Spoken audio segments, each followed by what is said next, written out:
Donc, bienvenue aux gens qui se joignent à nous. On est contente de vous avoir avec nous aujourd'hui. Je vais peut-être continuer, avec le contexte de la série de webinaires. Donc, si on fait deux choses à la fois, je m'en excuse à l'avance. Donc, la série de webinaires est organisée par l'Institut de développement durable des Premières Nations Québec-Labrador. Et l'objectif, c'est vraiment de venir créer un espace où est-ce que des gens de différentes nations peuvent échanger autour de leurs pratiques en planification autochtone. Et la thématique qui a guidé toute la série de webinaires, c'est vraiment l'idée de reformer le cercle, de reformer tous les cercles. Donc, c'était ça qui a guidé toute la série de webinaires. Aujourd'hui, c'est le 5e webinaire de 7. Les 4 webinaires précédents nous ont vraiment permis de venir réenraciner l'idée de la planification qui se fait à partir de qui on est. Donc, dans le premier webinaire, on a vraiment parlé de planifier à partir de qui on est dans la relation avec le territoire. Dans le deuxième webinaire, on a davantage abordé tous les enseignements que les récits, les histoires de la création, la langue, les cultures, tout ce qui peut venir inspirer puis nous enseigner comment planifier à partir de qui on est et comment se rappeler qui on est. Dans le troisième webinaire, on a abordé plus l'aspect des relations. Comment reformer le cercle, comment créer des espaces où est-ce que les gens étaient capables d'être ensemble puis se faire confiance pour être capable de planifier ensemble. Puis dans le 4e webinaire, donc le webinaire précédent, on a abordé comment est-ce que la planification autochtone pouvait être un espace pour venir réfléchir à une gouvernance réenracinée et renouvelée, puis des espaces où est-ce que les gens pouvaient se rappeler leur rôle et responsabilités. Aujourd'hui, pour ce 5e webinaire, on aborde comme la deuxième partie du cycle, où là, on va vraiment venir explorer les différents aspects et étapes de la planification communautaire globale, qui est juste une manifestation actuelle de pratiques de planification autochtone qui existent depuis toujours et qui évoluent depuis toujours. Donc, sans plus tarder, je vais inviter ma collègue Émie à se présenter et puis je vais y aller par la suite. Oui, je m'appelle Émie. Inou de Plessamit et québécoise. Je travaille à l'IDD depuis 3 ans maintenant sur le site web qu'on a mentionné plus tôt. Puis même, peut-être à la fin, je pourrais montrer rapidement la page principale du site web si vous restez. Le site qui va être l'espace virtuel avec toute l'information sur la planète communautaire. On y a rassemblé justement toute l'expérience de nos mentors ici. Il y a une section où on présente les processus de différentes communautés. Bref, il va y avoir vraiment une foule d'outils. Ça va être vraiment genre, on a hâte de le publier, puis ça s'en vient. Puis sinon, on me dit ici que mon son il est pas bon, mais désolé. Euh, euh, donc c'est ça pour moi. Je lance le micro à quelqu'un d'autre. Donc, je vais y aller, Émie, puis après, je vais pouvoir aller faire le lien là, avec ce que les gens ont mentionné dans le chat déjà. Donc, moi, je suis Catherine Bélan, je suis coordonnatrice en planification depuis... en fait, je suis à l'IDDPNQL depuis 10 ans et demi maintenant. Et puis, moi, j'ai l'énorme bonheur d'habiter en territoire Anishinaabe. Donc, je suis vraiment hyper reconnaissante aux Anishinaabe qui protègent et gardent ce territoire-ci depuis toujours et m'accueillent aujourd'hui. Merci, Chimiquetch. C'est vraiment un plaisir et un honneur. Et avant de passer à nos super panélistes qui sont là. Je voulais juste remercier les gens qui ont déjà écrit dans le chat. Donc, on a des gens qui sont en territoire Innu et qui travaillent en autodétermination puis qui trouvent intéressant de mieux comprendre les besoins et les perspectives, puis le lien entre l'autodétermination et la planification communautaire. Il y a des gens qui nous écrivent du territoire Wendat et qui travaillent eux-mêmes en planification intégrée, en santé mieux-être. Donc, on est là pour faire des liens entre différents types de planification. C'est vraiment super. Il y a des gens qui nous écrivent d'Abitibi-Winiaki et qui travaillent eux-mêmes en planification communautaire. Quoi, c'est le fun de vous voir. des gens qui nous écrivent du territoire atikamekw, puis qui veulent savoir comment conjuguer les perspectives et besoins de différentes personnes au sein d'une ou plusieurs communautés. Donc, c'est des belles questions et des belles réflexions en commençant. Je pense que vous allez trouver des choses intéressantes dans ce qu'on va vous partager aujourd'hui. Puis s'il y a d'autres personnes là, qui ont le goût de se présenter plus tard dans le chat, allez-y, on va continuer à vous lire. Donc, je pense qu'on est prêt. Et je vais inviter ma collègue et amie Marie-Ève Bouchard à se présenter tout d'abord. Et la question que j'ai pour vos présentations, c'est vraiment de quel territoire, de quelle nation vous êtes et surtout, c'est quoi, pas surtout, mais quel est ou a été votre rôle en lien avec la planification communautaire globale, puis qu'est-ce qui vous passionne dans ce type de planification-là? Donc, Marie-Ève, bienvenue! Oui, merci Catherine de l'invitation. Je suis bien reconnaissante de vous partager aujourd'hui ma brève expérience, mais quand même, je crois fortement qu'elle peut s'appliquer à toutes les communautés du Québec et même plus loin. Même dans les différentes commissions aussi, je pense qu'il y a beaucoup à apprendre de cette démarche-là. Donc oui, tout le monde, bonjour, moi je m'appelle Marie-Ève Bouchard. Je suis fière membre de la communauté de la Première Nation des Inuits à Essipit. Sur la Côte-Nord, là, pour vous situer, des fois, on a de la misère à tout le temps à placer nos communautés sur la carte du Québec. Je suis à peu près à 30 minutes là, au nord de Tadoussac. Fière nouvelle membre aussi là, depuis 2017, ben quand même, là, 2021. En tout cas, ça a été un processus, vous comprendrez que j'ai retrouvé mes droits et très fière de cela. J'habite tout de même sur la communauté, ça fait près d'une quinzaine d'années. De par mon conjoint, mes enfants, 2 enfants statués aussi fièrement Inuits. Donc, pour moi, c'était tout simple de retrouver de retrouver de retrouver ce lien ancestral-là et surtout de pouvoir le vivre autrement que simplement de par le lien avec mes enfants, là, de maintenant le vivre pleinement. Bref. Sinon, ben, mon parcours professionnel, rapidement, j'ai toujours une volonté de contribuer positivement dans mes communautés. Dans le fond, moi, j'ai un background 20 ans en développement économique. Dans le développement économique là, dans des organisations allochtones.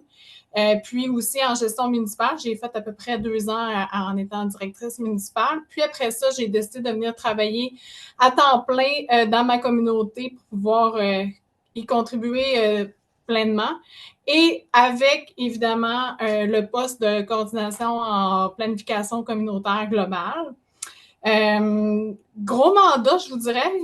Je m'attendais pas que ce soit une grande démarche. Nous, chez nous, en tout cas, je vais vous faire un bref historique, là, mais ça a pris quand même 2 ans et demi de projet dans un contexte de pandémie. Et dans le fond, moi, ce qui me passionnait, ce qui me motivait, c'était d'entreprendre une démarche collective, inclusive, où est-ce qu'on a intégré tous nos membres, tous les gens, autant nos membres résidents que non résidents, dans une démarche, dans une vision d'avenir de 30 ans. Donc, pour moi, c'était une opportunité incroyable qu'on m'a donnée sur toutes les facettes aussi de la communauté. Donc, on a parlé de la santé, on a parlé de l'éducation, on a parlé de territoire. On vous en parlera un petit peu plus tard. Mais bref, tu sais, pour moi, ça a été vraiment une réelle opportunité là, qu'on m'a donnée dans ce projet-là. Et aujourd'hui, évidemment, le projet est terminé, mais il est toujours en action dans le sens qu'il vit toujours dans la communauté, mais je suis aussi conseillère en développement économique. Donc, je m'occupe de tous les projets, notamment en énergie. Ces temps-ci, c'est beaucoup actuel à la mode. Des projets, toutes sortes de projets au niveau économique. Donc, merci beaucoup pour cette belle après-midi. Et n'hésitez pas à poser des questions. Marie-Ève, merci d'être là. Je vais passer à l'anglais. I'm going to switch to English to welcome another one of my friends and colleagues, Kim Chevrier from Kebaowek First Nation. Welcome, Kim.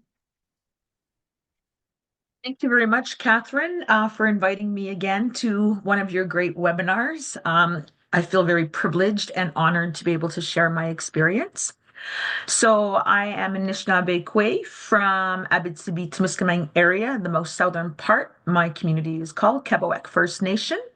We are on the Quebec-Ontario border, so much of our community is English. Um, Let me see about myself. Where am I from? What brought me to CCP? My role as a CCP coordinator. Um, I can honestly say that throughout my whole working time, my whole time working, from the time I was 20 years old, I've always worked with First Nations people.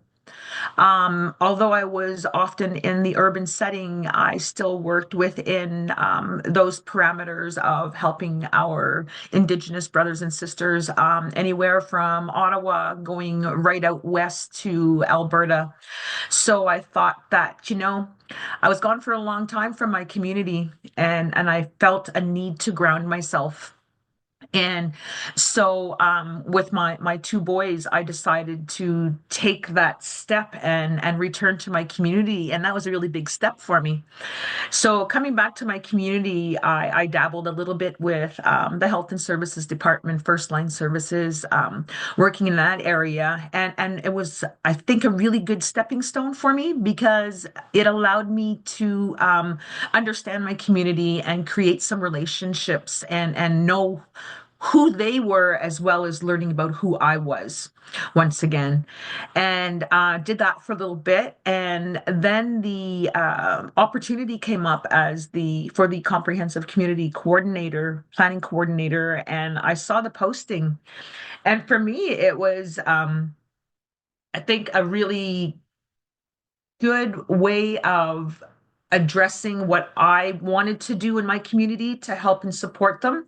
And at the same time, it would give me that space to learn from that space to learn from the community itself and understand it even more. So I figured I'll apply, and I was hired for the position. So coming on board as the comprehensive community planner, really allowed me to be a little bit more involved as well as being passionate about what I like to do. So I like to create change. I love to listen to people's stories. I love to see, what are our needs in our communities? What's lacking? What needs to be addressed? Sometimes it's not a full change. It just needs to be addressed, right? So I thought that being a CCP coordinator would allow me. I think you have to understand too that being a CCP coordinator and this journey of it, it's not just about development. It isn't just that. I looked at it as strengthening our own identity as First Nations people, creating better autonomy in our communities and overall well-being. And and I think at the end of the day, from my experience, allowed me to see that process of us being our own self-determining people, right?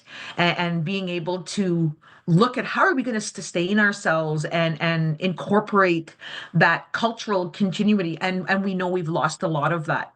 So those I think are why I wanted to be the CCP coordinator. And in terms of, what are my passions? I like to think I have very many passions, but and a lot of interest in a lot of different things. So this was a good place for me because I like to be stimulated and I like to learn, right? So for me, it was just that idea, as Mediev mentioned, of bringing people together as a collective and allowing a space for everybody to have their voice. And I wanted to be able to be involved in that creating change and hope and those visions for our future. And at the same time, ensuring that we have a strong future for our future generations. So I think that's, part of my passion for being a coordinator in the past. Miigwech. Miigwech, Kim. As usual, it's wonderful to have you here. We're so glad you could join us today. And last but not least, one of our dear friends and personal mentor, Francine Whiteduck. Welcome.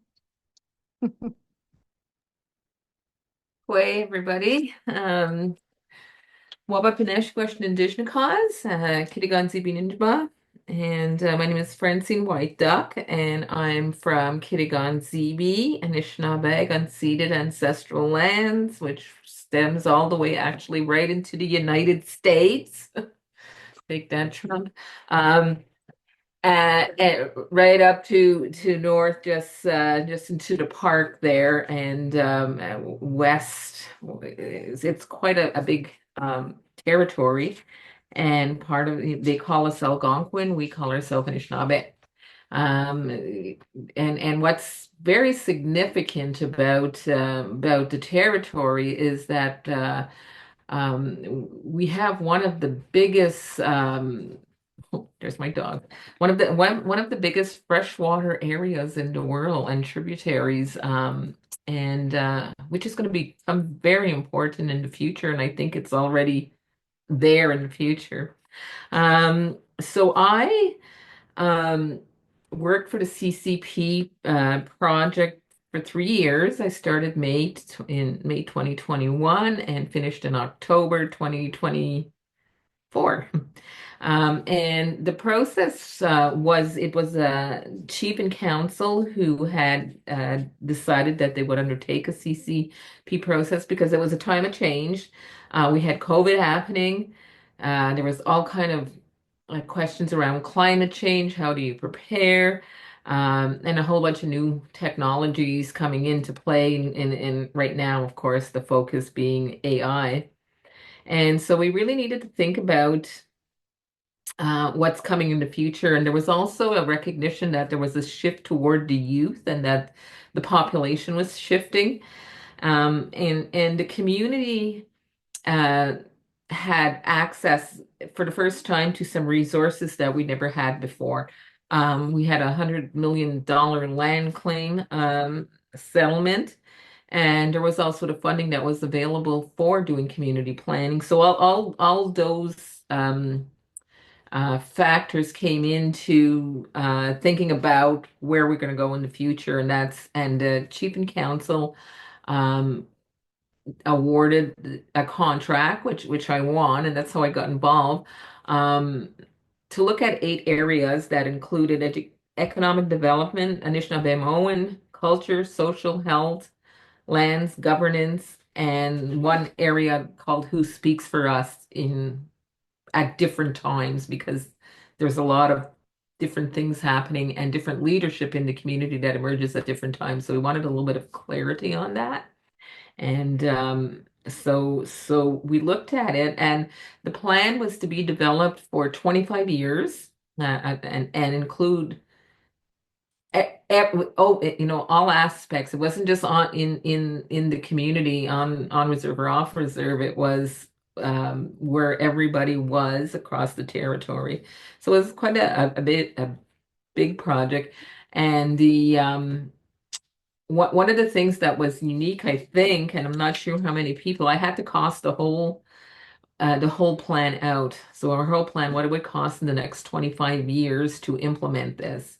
And that yielded some interesting results. And so that's what I did during the community planning.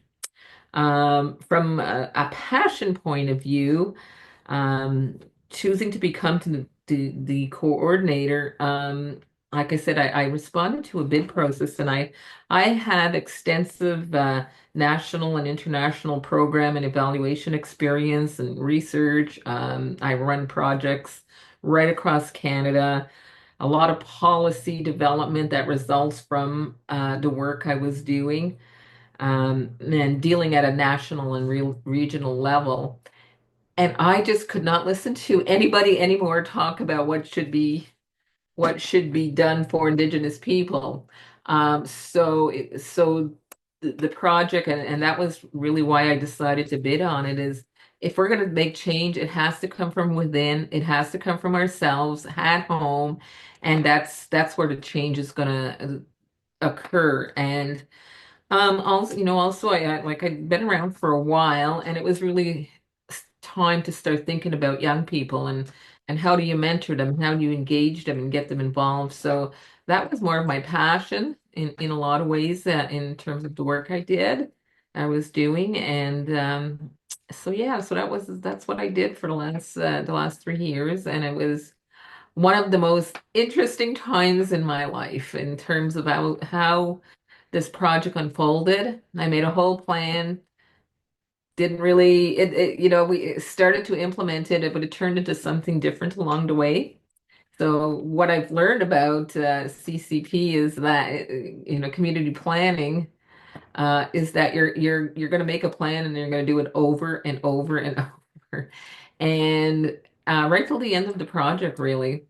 That's I think that was the big eye opener for me, because you're gathering so much information, and you're learning about yourself, your history, where you are now, and that really sort of shapes the vision for the future. So it's an interesting process, and I consider myself really privileged and fortunate to have worked in the community with with many of our knowledgeable people that are they're no longer with us. Um, so that was a gift, and I'm really grateful for that. So that's what I was doing. Congrats, Francine. We're very glad that you're here too. We'll come back to the kind of skills and passions that coordinators need to have to be able to embark on this amazing and sometimes crazy journey. But before we do that, I wanted to actually provide the opportunity to my friend and colleague Émie to also answer, why is it that you chose to start working in community-led planning, and why are you passionate about it? Pour faire une petite histoire, en fait, quand j'ai appliqué à l'IDD, j'avais pas appliqué au poste de chargé de projet en planif communautaire. Ça fait que je m'ennuyais pas pour travailler en planif communautaire. Je pense comme plusieurs gens qui se retrouvent en planif communautaire. Mais Catherine, qui m'a rappelé pour me dire que j'avais pas eu la job que j'avais appliqué pour, m'a fait, mais t'as pas été prise, mais on serait vraiment intéressé à t'avoir dans l'équipe de planif communautaire. Si tu veux aller voir c'est quoi, puis découvrir c'est quoi, on pourrait ouvrir le poste, puis que j'imagine que Catherine pensait que ça allait peut-être être un bon fit. Donc, je regarde un peu, puis je suis comme, OK, c'est quoi la planète communautaire? Puis je commence à faire des recherches, puis comme je m'en souviens plus sur quelle documentation je suis tombée, mais juste en lisant, j'étais comme, ah ben oui, ça résonne tellement en moi, parce que ce que j'avais fait à l'université, c'était beaucoup s'intéresser au système, pas juste les systèmes politiques, mais les structures sociales, puis de voir comment on prenait un peu des décisions ensemble, puis comment l'exercice se faisait plus ou moins bien parce que justement, il était entre les mains d'un certain groupe ou comme quelque chose comme ça. Ça fait que ça soit quelque chose qui est fait de manière communautaire, puis en étant Première Nation, mais c'est sûr que ça m'a intéressé. Ça fait que j'ai commencé, finalement, j'ai appliqué. En commençant, après peut-être 2 semaines après avoir fait beaucoup de recherches, beaucoup de documentation, d'essayer de comprendre c'est quoi cette bébête-là, la planète communautaire, ben j'ai eu la réalisation, j'étais comme, oh mon Dieu, tu sais, c'est dommage cool, ben c'est dommage chouette la planète, c'est comme enfin une démarche qui remet prendre des décisions ensemble au centre de tout, ce qui est comme, en tout cas, moi j'ai trouvé ça vraiment cool, puis d'autant plus que ce qui m'a vraiment touchée, c'est que à travers la planif, ben tout le monde est invité à se positionner sur justement les priorités d'une communauté, mais c'est que plus que ça, c'est tout le monde a une voix, comme on valorise la voix de tout le monde. Comme j'avais vu dans mes cours, puis ce qui m'avait vraiment comme frappé dans mes cours, c'est à quel point, tu sais, l'exercice de citoyenneté en ce moment dans la société d'aujourd'hui est pas vraiment encouragé. Puis ce que je trouverais vraiment cool de la planète communautaire, c'est que non seulement les voix de chaque personne de la communauté, peu importe son qui, est valorisée, mais est non seulement valorisée, mais est nécessaire. Parce que du moment qu'on se sent valorisé, ben là, on prend beaucoup plus nos responsabilités, puis on s'implique beaucoup plus, ce qui devient un peu un contrat social qui nous aide à avancer. Ça fait que ça, pour moi, c'est tout de suite quelque chose que j'ai vu, puis j'ai fait wow, tu sais, c'est dommage chouette qu'il y ait des démarches qui se fassent comme ça, puis encore plus dans nos communautés. Donc, je pense que le bet de Catherine il a été bon. J'ai tout de suite eu la piqûre. Fait que ce qui me passionne, c'est ça, c'est de recréer un tissu social où les gens se sentent valorisés, les gens se sentent importants, et donc que les gens prennent leurs responsabilités, puis commencent à s'impliquer dans les décisions qui sont faites dans notre milieu, peu importe lequel. Donc, je suis une passionnée de ça, si ça peut être quelque chose qu'on soit passionné de. Définitivement. Je suis remettre Émie d'avoir partagé ta passion avec nous. Euh, Vous nous avez toutes partagé personnellement pourquoi vous aviez eu envie de travailler en planification communautaire et de jouer ce rôle super important de coordonner la démarche. J'aurais envie de vous poser la question maintenant, collectivement, pourquoi est-ce que votre communauté, votre Première Nation a choisi de se lancer dans cette démarche-là? Puis dans ma question de pourquoi, ben, si vous avez envie de nous partager un petit peu de l'historique de comment vous vous êtes rendu là, parce qu'on l'a dit tantôt, la planif communautaire globale, c'est juste une étape dans une très longue tradition et historique de planification. Chacune de vos communautés, chacune de vos nations planifie depuis toujours. Sinon, personne d'entre nous ne serait là aujourd'hui. Donc, j'ai envie de commencer par toi, Marie-Ève. Peut-être nous raconter un peu l'historique de planification qui a mené à la PCG, puis pourquoi vous avez choisi à Essipit de faire une PCG à ce moment-là de votre histoire.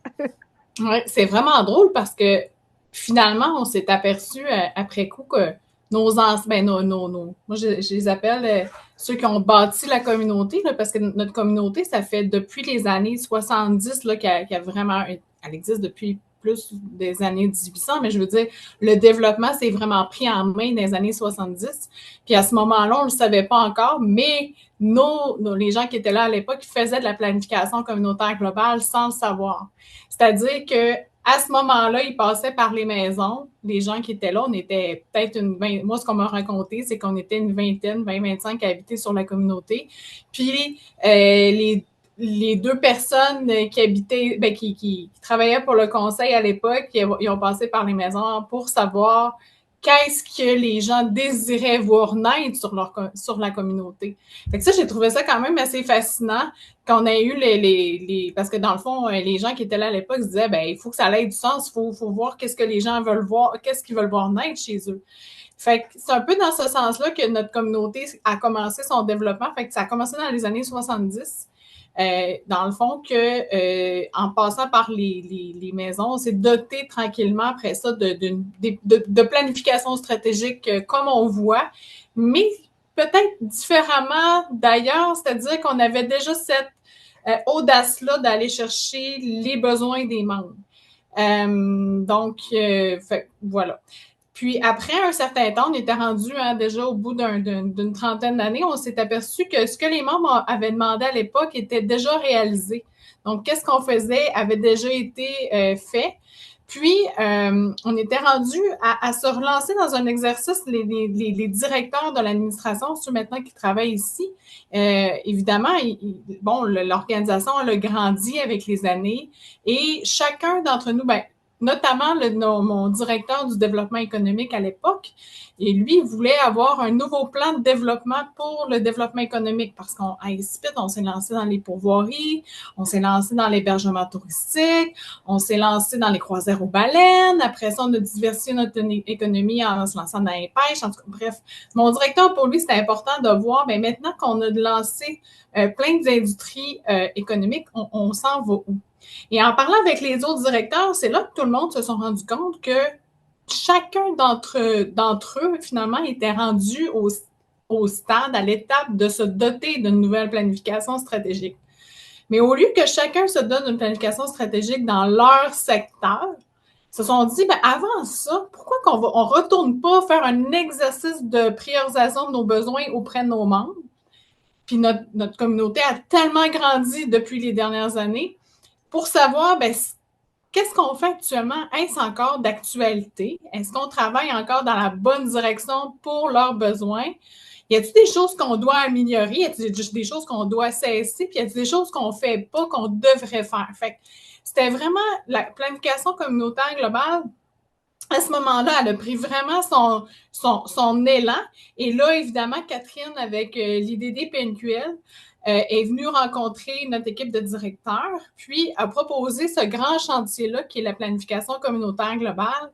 Et clairement, ça a répondu à ce besoin-là administratif qu'on avait de se doter d'une vision 30 ans sur l'avenir de la communauté.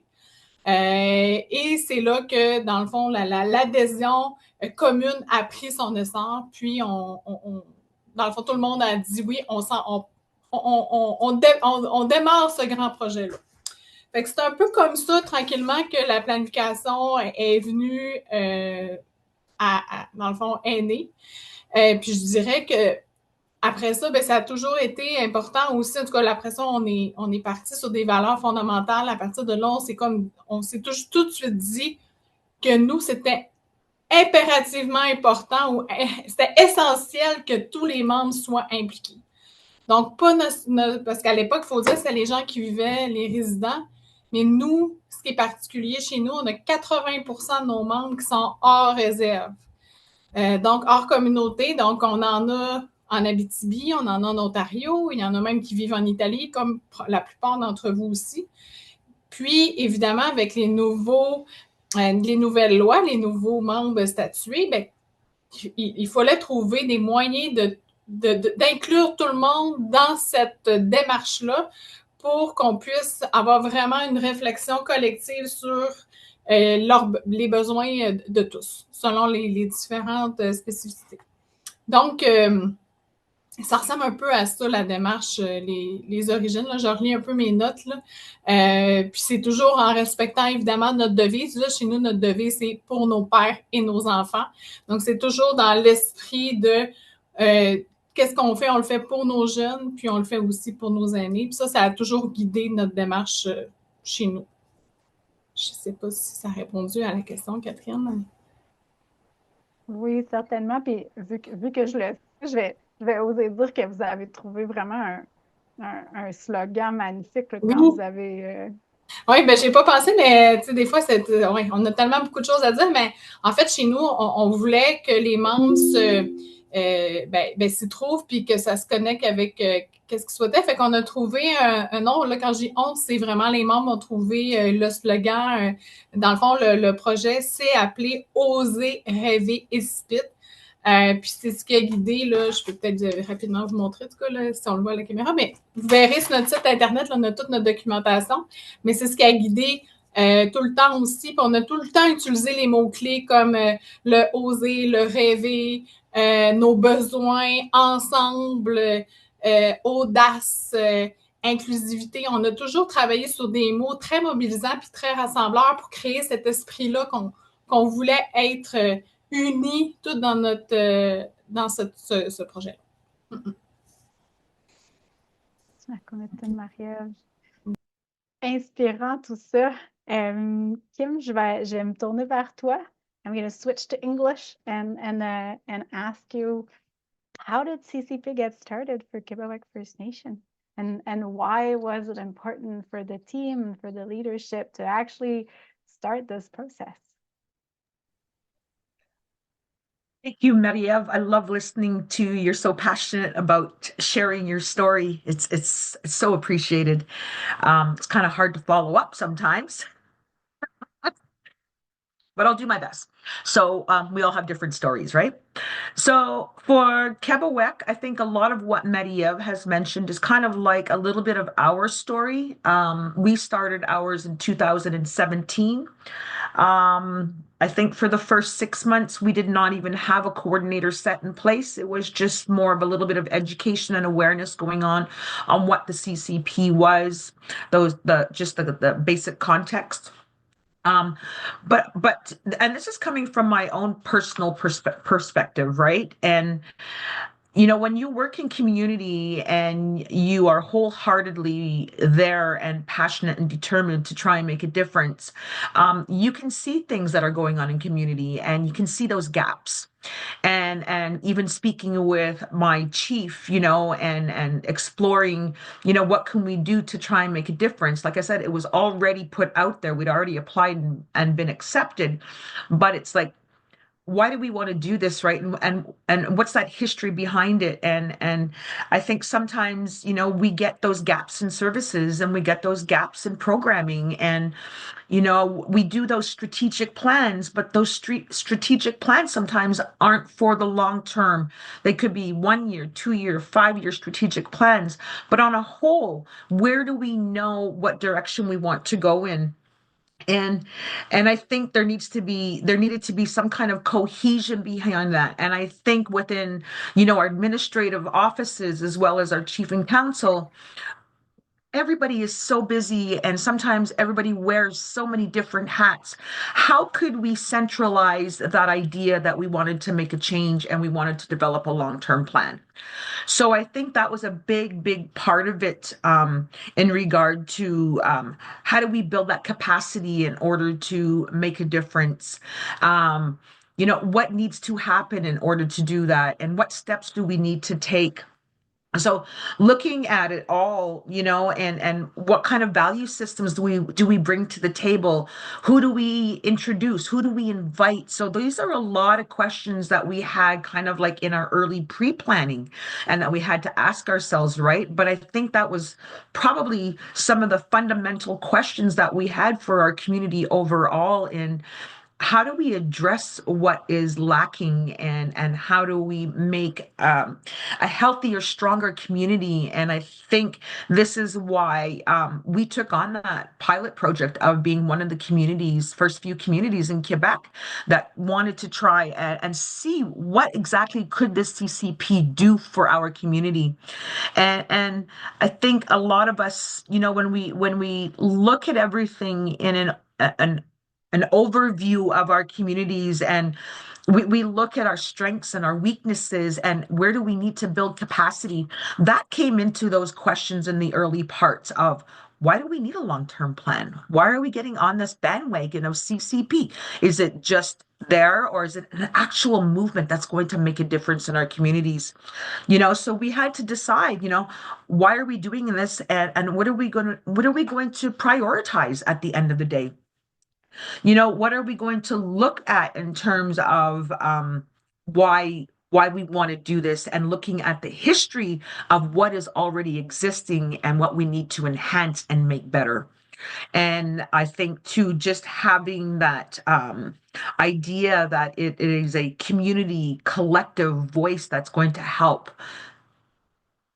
develop a plan that's for your future, and you know, not like we always say, it's not 5 years, 10 years. You can make your plan go up for as long as you want to, right? And in that, you know, there's all of these different teachings, and I think each of our communities have different teachings, and which ones, you know, do we relate to, you know? So seven grandfather teachings, it's a very well-known teaching across, you know, Turtle Island, and that was one of our concepts, is ensuring that we adhered to those value systems of honesty and humility and courage and love and all of those different things. It was a really strong point of what we needed to incorporate in this journey of developing our comprehensive community plan. I think I have so much to say about it, and sometimes it's kind of hard to prioritize what you want to put out there. But I think one of the biggest parts too is part of our decision to do that CCP and be involved in it was because of the history of our people overall, where we've been, and not just my First Nation, but for all First Nations, not just within Canada, but globally, what has happened to our Indigenous peoples across the globe, right?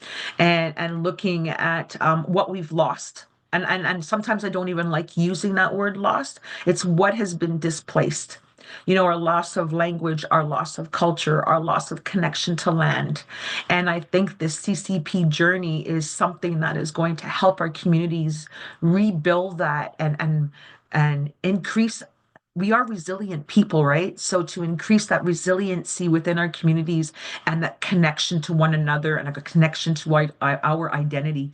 The CCP there's just so many parts to it that it kind of blows my mind when I see the connections and how it's all so intertwined that the CCP allowed us to learn about ourselves again and to be able to start that healing process of where we've been and where we want to go and how are we going to build on that resilience that's already there, but how are we going to build on our capacity? How are we going to build on advocating for our children and our youth? So I think that's a big part of the history of why Kebaowek decided that, if we're going to do something, we're not going to allow somebody on the outside to make our decisions for us.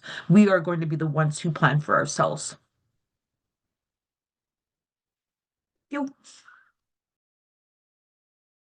Miigwechkum. And I know that resonated with everyone here. Francine, let me go to you next. Maybe tell us a little bit about how CCP came to be for Kitigan, Zibi, and Anishinaabe. And I know that what Kim just shared around, going back to the history has been a big part of your process. You want to tell us a little bit how it got started and why at this time for Kitigan, Zibi? Why was this the right time for you all? Well,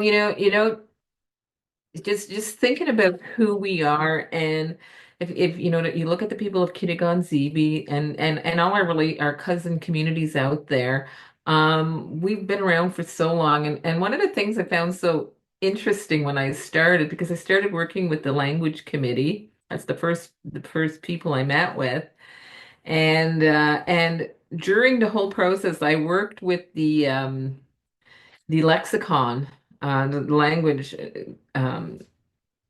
and try to incorporate a lot of it. And one of the things I found right at the beginning is I would read through this dictionary every morning. I'd look at words if I look for concepts and stuff, and really, it was a real tool for me. And one of the things I found is one of the longest words in the longest explanation. So the lexicon gave a word and then an explanation of it. Some were 2 sentences, some were just another word, and others were like 2 pages long in explaining the meaning of a word and from Algonquin to English. And one of the longest explanations, or one of the words that had the longest explanation, was canoe. And I used to ask people to guess what word in that lexicon had the longest explanation, and people never guessed canoe. But it just gave us such an interesting perspective of who we are and where our history begins. And it goes so far back. I mean, we went back all the way to the creation story, which we were forgetting about. And this is what we found when we were starting the planning, or during the planning process.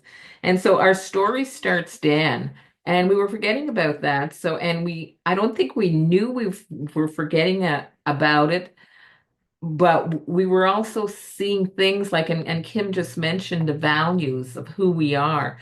That was something that we were hearing again and again in the community, and it really bringing us way back to who are we and where did we start from. So we've been planning since forever.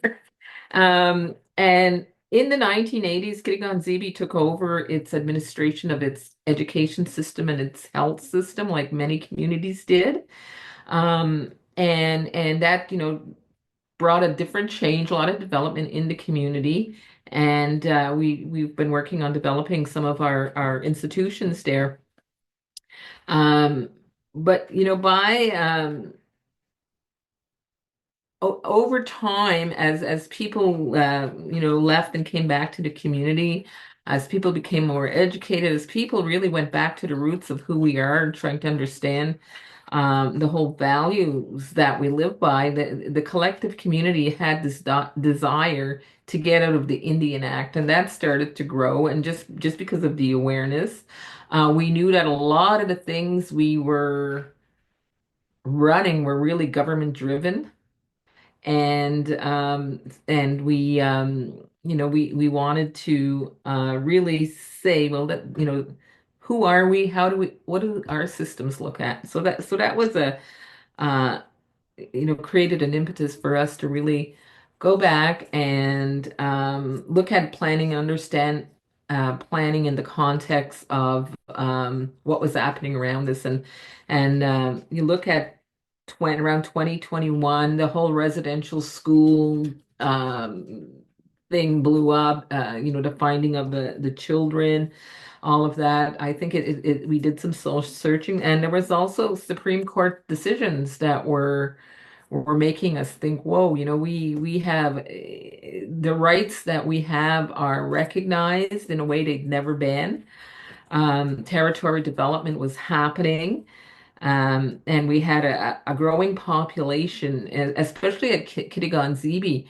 A lot of people were being put back on the list, what they call the banned list. And we kind of banned the word, using the word ban when we started this decolonizing process. But and so a lot of people were being reinstated, and our population grew immensely. And what we were finding was that a lot of the people that were coming to our community, we didn't know them. They had grown up in an entirely different value system than let's say what KZ people that grew up in the community together. All of a sudden there were all these different people, and we really had a different um, not a clashing of values, but certainly there was a lot of education around who are we as a people, and what do we do with all these new people coming in, or people being reinstated that had now a different value system. So that was really, when we talked about community planning, it was really to take stock of what was happening out there. And as I mentioned earlier, we had now the resources. We had a claim settlement. We had access to some planning dollars. All of these things just made it the good time to really look at becoming and asserting our own independence, decolonizing the processes we were living, and reinstating, the governance system that we've always had in the community, and really starting to think, how could we do that in the future, and then what are our needs in going into the future with a growing population, and with certain rights now, and some like Supreme Court wins that gave us authority, that recognized our authority, didn't give it to us, we always had it, but that recognized the authority that we had, and how we were going to move forward with that. And I think that was really a lot of the thinking behind it. And people were saying, more and more, we have to decolonize ourselves. And there was certainly, I think one of the big factors was there was since Kitigan Zibi took over its education system, we have had a lot of success. That's in our community. Education is a real priority and emphasized within the families, and not only the education out there that we go to the universities, but also what's coming from our own Indigenous knowledge that was starting to really take a shape in the community as we talked about it and realized the knowledge that we have.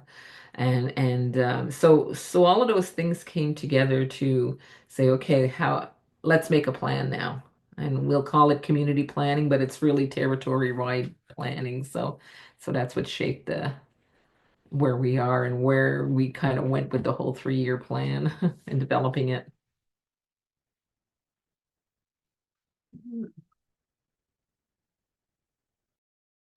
Thank you much, Francine. And I know Émie wanted to jump in, so I'll ask her to jump in.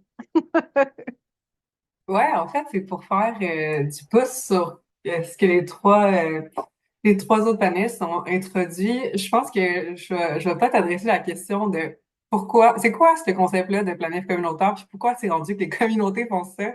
Fait que juste pour comme situer où que ce concept-là est arrivé pour ceux qui sont avec nous puis qui se demandent vraiment, tu sais, ça sort de où ça? Euh, le concept de planif communautaire a été inspiré d'un concept en urbanisme où, pour préparer justement le développement urbain, on fait appel à la communauté qui est dedans pour identifier les priorités. Mais ce que ça a fait, c'est que ce genre de concept-là a fait son chemin à travers, surtout vers le BC, puis du côté de l'Atlantique, que là, les communautés, en fait, certaines de nos nations, en fait, comme ça ressemble donc bien à des processus qu'on utilisait avant. De réinclure tout le monde, puis de le voir d'une manière vraiment macro, puis de regarder tout ce qui se passe en même temps pour identifier des priorités, puis de le faire à long terme. Fait que ça vient un peu de là, puis ça s'est transformé un peu, on s'est vraiment approprié le processus, mais un processus qui se fait depuis toujours, comme Kim et Francine ont dit. Puis même, j'imagine que quand Essipit a fait les premières démarches, c'est ça aussi qui a été retenu, que ce processus de planification-là, on fait que se le réapproprier. Parce que dans les dernières années, ce que je pense que moi m'a aidé à comprendre, c'est que on n'a pas eu le temps de prendre pause, d'identifier les priorités claires parce que l'histoire fait en sorte que qu'on était comme en mode survie un peu, je vais le dire de même. Fait qu'en ce moment, ce processus-là devient vraiment puissant de prendre pause, comme Francine a expliqué, puis de refaire, hey, tu sais, peut-être que ce qu'on fait en ce moment, ça nous correspond plus, ça nous a été imposé à travers des systèmes. Est-ce que ça nous convient? Est-ce qu'on veut continuer comme ça? Mais finalement, ce processus-là vient répondre à ça un peu, de faire, hey, si on prend le temps de regarder notre histoire, de prendre le temps de regarder un peu nos méthodes, soit des méthodes ancestrales ou les méthodes qu'on utilise en ce moment, comment on peut identifier les priorités d'une autre manière qui nous correspond plus, puis qui va parler encore plus à notre communauté.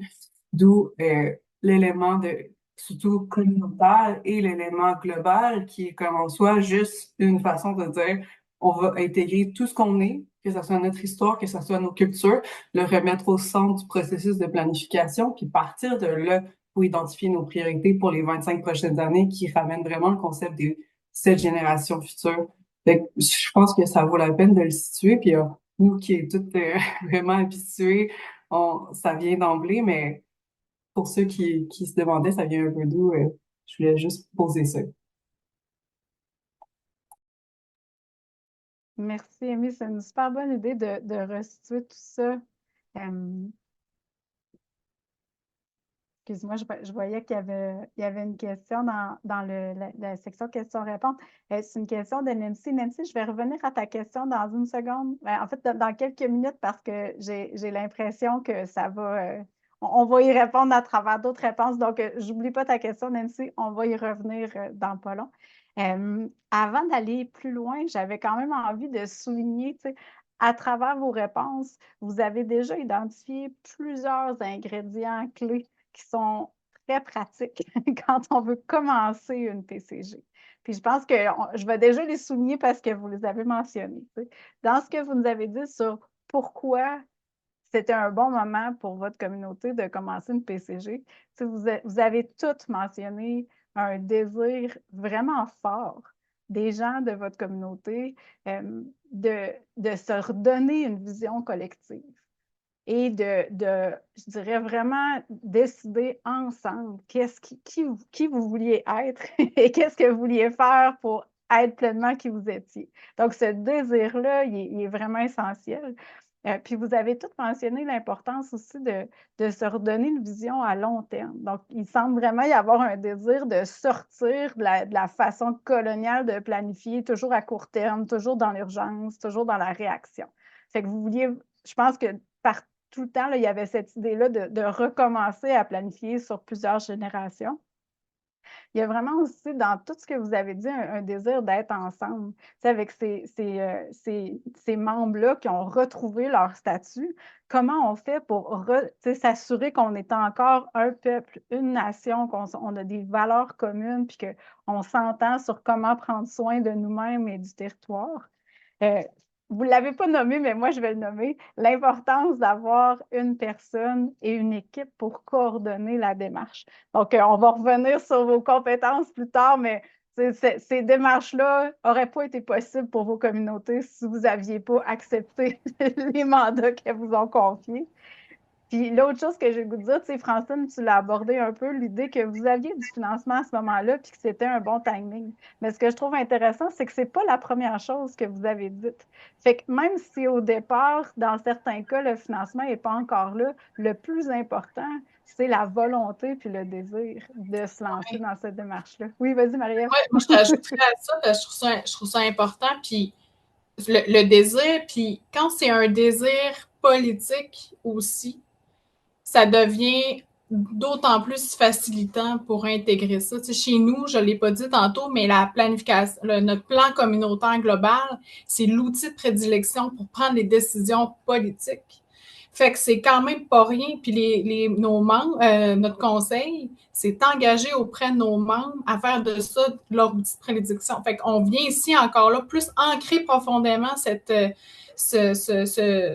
parce qu'au départ, là, je ne vous cacherai pas que nos membres disaient « Ah, c'est bien beau, on va aller dans les ateliers, on va discuter, on va participer, mais est-ce qu'on va vraiment être écouté? Est-ce que nos besoins vont vraiment être pris en considération? » Nous, quand même, on a rapidement mis la lumière sur hey, on ne fera pas exactement ce que vous souhaitez, mais pour différentes raisons. Vous comprendrez que des fois, c'est le financement, des fois, c'est une question de ressources humaines, mais peu importe, mais on a quand même identifié les besoins qui étaient clairement identifiés, puis c'est ça qu'on a reflété auprès de nos membres.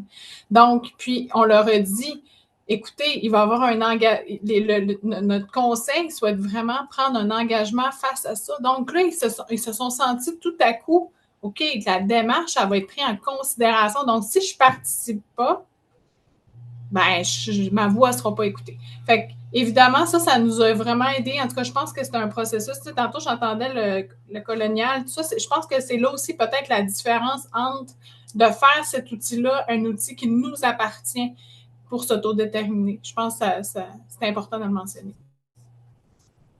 C'est ça, je l'ai rajouté. Wanted to kind of add to all of that too, where what are we trying to do with our communities? What are we trying to do for our communities?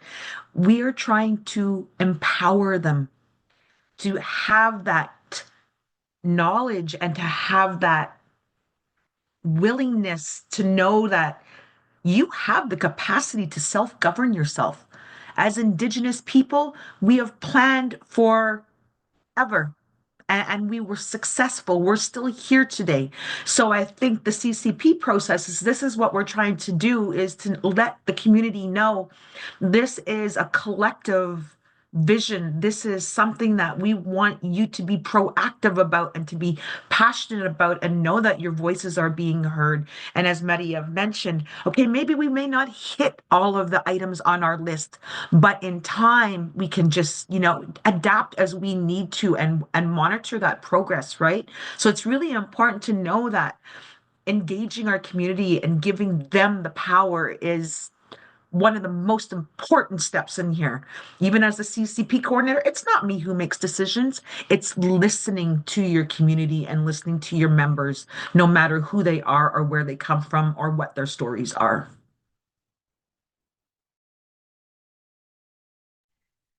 Miigwechkem, and I will say it is that important that next week's webinar, so I'm sneak preview for the 18th, the whole webinar is around engaging community and the different steps in the planning process to gather their perspectives and gather their opinions and information. So if you're really interested in the whole community engagement component, make sure to join us next week, because that's what the whole webinar is going to be about.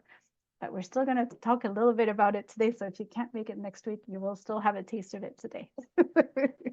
So I want to, I guess my next question is really about how did you get started? This is such a big endeavor. And try to bring yourself back to that moment where you're like, okay, I got the mandate to do the CCP from my community. How do I get started? And I don't know who wants to go first. I'm putting this one open to anyone who wants to go first. So first, only because Oh, there you there were are the first out of I know, everyone I know. here. And the thing with that is I wish I had known things a year, 2 years, 3 years into the process. Like when Mediev came on board, it's like bang, bang, bang. You know, they were so methodical and I'm it kind of, for better words, it kind of blew my mind on how easy it can actually be at the same time and fun. We got to make it fun too, right? But you want to repeat your question, Kathleen? Yeah, this is how big this process is, right? Like it blows your mind every time. So how did you actually get started? Like what did your first work plan and budget look like? To you get hired as a CCP coordinator, where do you start? Um, for myself, working in my community, I was fortunate, I think, that I kind of understood my community a little bit, so that was a big bonus for me. I already had some relationship within our members because of my previous work experience. But how did we really get started? I think is first off, we needed to know how much money we had. So I think Catherine can kind of answer that for most of our communities afterwards. But of course, we got our funding through the IDDPNQL. So our funding came from an outside source. Um, had I known what I know today, I probably would have written proposals and gotten more money. So there's other ways of doing things also, right? So I wish I had known more back then. But for us, because we were the pilot and it was our first time doing this, um, just becoming aware of what the CCP process is or what it actually is, it's a lot of reading and it's a lot of researching and it's looking what's already out there. So I think for me, that very first part, the first 6 months was just gaining the context of what we want to see this look like. And as we mentioned, what budget do we have to work with? Who can we invite to our team? Those kinds of steps are really, really important because we know, and as being the pilot, I knew that I would never, ever be able to do this by myself.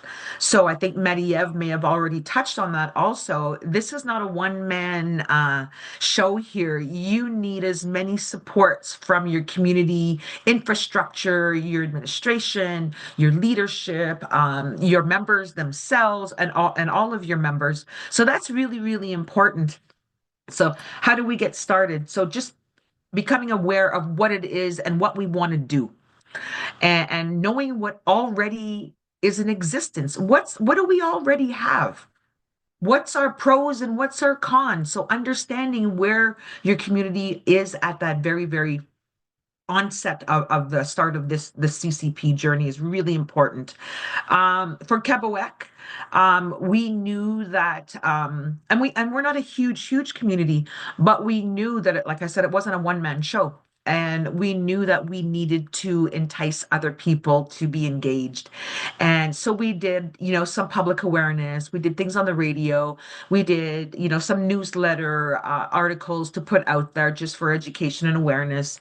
And we held a couple of first initial meetings. And from those meetings, the people who are drawn to those meetings, that they're already thinking about change and they want to see things better for their future, for themselves, their children, their grandchildren, right?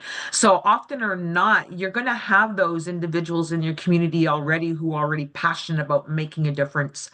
And so for us, it was bringing on a planning committee. And that planning committee was the best thing that we could have done because you just get so many different perspectives and ideas. So and when it comes time to organizing events and activities, you need all of that manpower. And because and Kathleen, once again, we'll talk about our budgets. Our budgets aren't weren't big. So we weren't able to have consultants. And a lot of people, for us, we didn't want to do that. We wanted to do it in-house only. So ensuring that you promote it in the very early stages and highlight it however you need to in your community, I think is really important when getting those first initial steps done in terms of what direction you even want to go in the first place. But as your champion or your coordinator, they really need to fully understand what the CCP journey is all about and everything that it encompasses. And like I said already, who are going to be our allies in all of this, and where are we going to find those strengths that are already out there? We know people have that knowledge and that strength and that capacity to do different things. So it's really taking an overview of what's already existing. Whiteduck. Marie-Ève, je pense que tu avais le goût de rebondir là-dessus, hein? Oui, j'avais le goût de tantôt, tu sais, Kim a dit des choses, je suis ah oui, c'est ça, Kim, puis ça m'a fait rire parce que quand je suis arrivée, puis Kim était, comme elle disait tantôt, était là depuis un certain temps, puis moi, j'étais vraiment perdue dans tout cet univers-là qui est la PCG. Je me disais, oh mon Dieu, c'est par où on doit passer. Puis Kim, tu l'as bien dit, tu sais, moi, j'arrivais à Essipit aussi, j'avais jamais travaillé ici, j'ai oublié de le dire, là, mais j'ai commencé en juin 2019. Puis la PCG touche tellement à l'ensemble des grands chantiers de l'organisation, de la communauté, qu'il fallait avoir une vision globale sur tous les chantiers, puis connaître, être une généraliste de tout ça. Mais bref, après avoir pris connaissance de cette histoire-là, puis d'avoir compris toute l'évolution de la communauté, ben rapidement, moi, ce que je me suis rendu compte, c'est que puis c'est ce que je me suis fait un grand timeline, là, tu sais, une grande ligne du temps, un grand plan de travail avec les grandes étapes de où est-ce que je m'en vais. À partir de l'étape 1 à l'étape, je me souviens plus comment qu'on avait, là, mais bref, vous comprenez, j'ai comme tout écrit puis décortiqué chaque étape, le processus, un pas à la fois. Mais c'est important pour moi de savoir que mon étape 1 allait m'emmener à l'étape 2, à l'étape 3, puis que ça allait me servir aussi parce que pour moi, c'était plus facilitant aussi, après coup, aller voir l'administration en leur disant voici le plan de match, où est-ce qu'on se dirige, voici la séquence des événements qui vont se passer. On le savait très bien que techniquement, dans telle période, au printemps, mettons 2021, il allait se passer telle activité, telle affaire. Fait que, en tout cas, pour moi, c'était plus précis. Puis c'était plus facile aussi c'est ça, pour l'administration, puis le conseil de suivre la démarche, puis savoir où est-ce qu'on s'en va, parce que c'était quand même une nouvelle approche, je vais dire, ça s'était jamais fait. Et là, évidemment, je vous l'ai dit tantôt, mais il est venu le contexte pandémique qui a tout chambardé, notre façon de faire, notre façon de voir les choses, on s'est même demandé si on allait continuer à faire la PCG finalement, mais après recul, on a pris quand même une petite pause là, de 2-3 semaines. À un moment donné, je suis arrivée, j'ai dit, c'est sûr que le coordonnateur c'est quand même une personne qui a un leader, il faut qu'il y ait un leadership assez grand, puis qu'il soit convaincu que c'est la bonne chose, la bonne direction à faire. Puis j'ai convaincu l'équipe en disant, écoutez, on va transformer ça en opportunité. On va travailler avec nos gens. C'est peut-être la meilleure façon d'aller voir tous nos membres sur l'ensemble du territoire du Québec. Puis, je vous le dis, ça a été la pandémie, je pense qu'elle a été un succès dans le cadre de notre démarche, du fait qu'on a usé de nos médias, les Zooms, vous vous souvenez, là c'est facile aujourd'hui, mais rappelez-vous, à l'époque, là, se connecter en ligne, tout le monde paniquait, on ne savait pas trop comment ça se passait. Nos membres, on avait des aînés. Puis là, en tout cas, bref, on a organisé ça pour que ce soit facilitant, mais ça l'a pas été au départ, évidemment. Mais ceci étant dit, ça l'a vraiment, vraiment été facilitant d'organiser ce grand plan de travail-là, ce grand chantier-là. Suivant ça, après ça aussi, on a parlé du coût, on a parlé du budget. Moi, chez nous, j'ai estimé là, toute la démarche 2 ans et demi de temps avec tous les moyens qu'on a fait, qu'on parle d'un souper communautaire, qu'on parle de dîner, des rencontres, parce qu'on allait aussi dans les écoles voir nos enfants. On a fait, mon Dieu, évidemment, on a fait des super beaux vidéos là, si on a le temps aujourd'hui, on va peut-être vous en présenter un, mais on a fait des vidéos. On voulait que ce soit toujours les membres qui soient impliqués au cœur de la démarche. Donc, c'était nos membres qui étaient les acteurs. On a fait des parutions, des documents. On a documenté la démarche pour que nos membres, lorsqu'ils arrivaient dans nos ateliers, soient préparés. Parce qu'il faut du coup que nos membres sachent, si on parle de territoire, ben c'est quoi le Nitassinan traditionnel de la communauté? C'est pas tout le monde qui le sait. Il fallait au moins dans la mesure du possible, parce que nous, ce qu'on a fait, c'est dans le fond, c'était des ateliers sur les différentes thématiques, donc je dirais éduquait, je ne sais pas si c'est le bon mot, ou on préparait, bref, nos membres à ces ateliers-là et on utilisait différentes méthodes didactiques, autant au niveau papier que visuel, qu'auditif, pour capter l'ensemble de nos membres. Mais ça a un coût, parce que faire un envoi postaux, ça coûte 2 500 $. Enfin, la démarche chez nous, on a estimé à peu près autour de 400 000, 450 000. Il faut dire aussi que moi, rapidement, je me suis rendu compte que j'allais pas faire la démarche seule. Fait qu'on on a demandé de l'aide externe pour tout faire l'animation de nos ateliers. Puis aussi, nos membres lui ont beaucoup apprécié ça parce que c'était pas fait par des gens de l'organisation. Donc, lorsque les ateliers étaient montés, animés, c'était fait par des gens de l'extérieur et ça, malgré que tout le cadre de l'atelier était fait avec autant par moi et par l'administration. Mais je veux dire, au moins les questions, les gens, ils se sentaient beaucoup écoutés.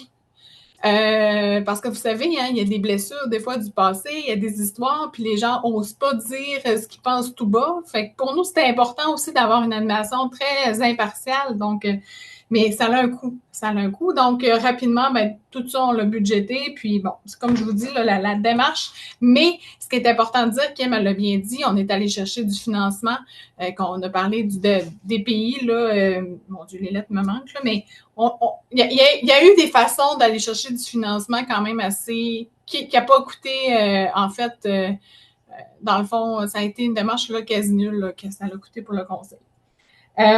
Puis après ça, ben, je dirais aussi, on a parlé, tantôt Kim en a parlé de l'équipe de planification. Moi, chez nous, j'avais une équipe de planification, mais rapidement, j'ai mis une équipe de PCG.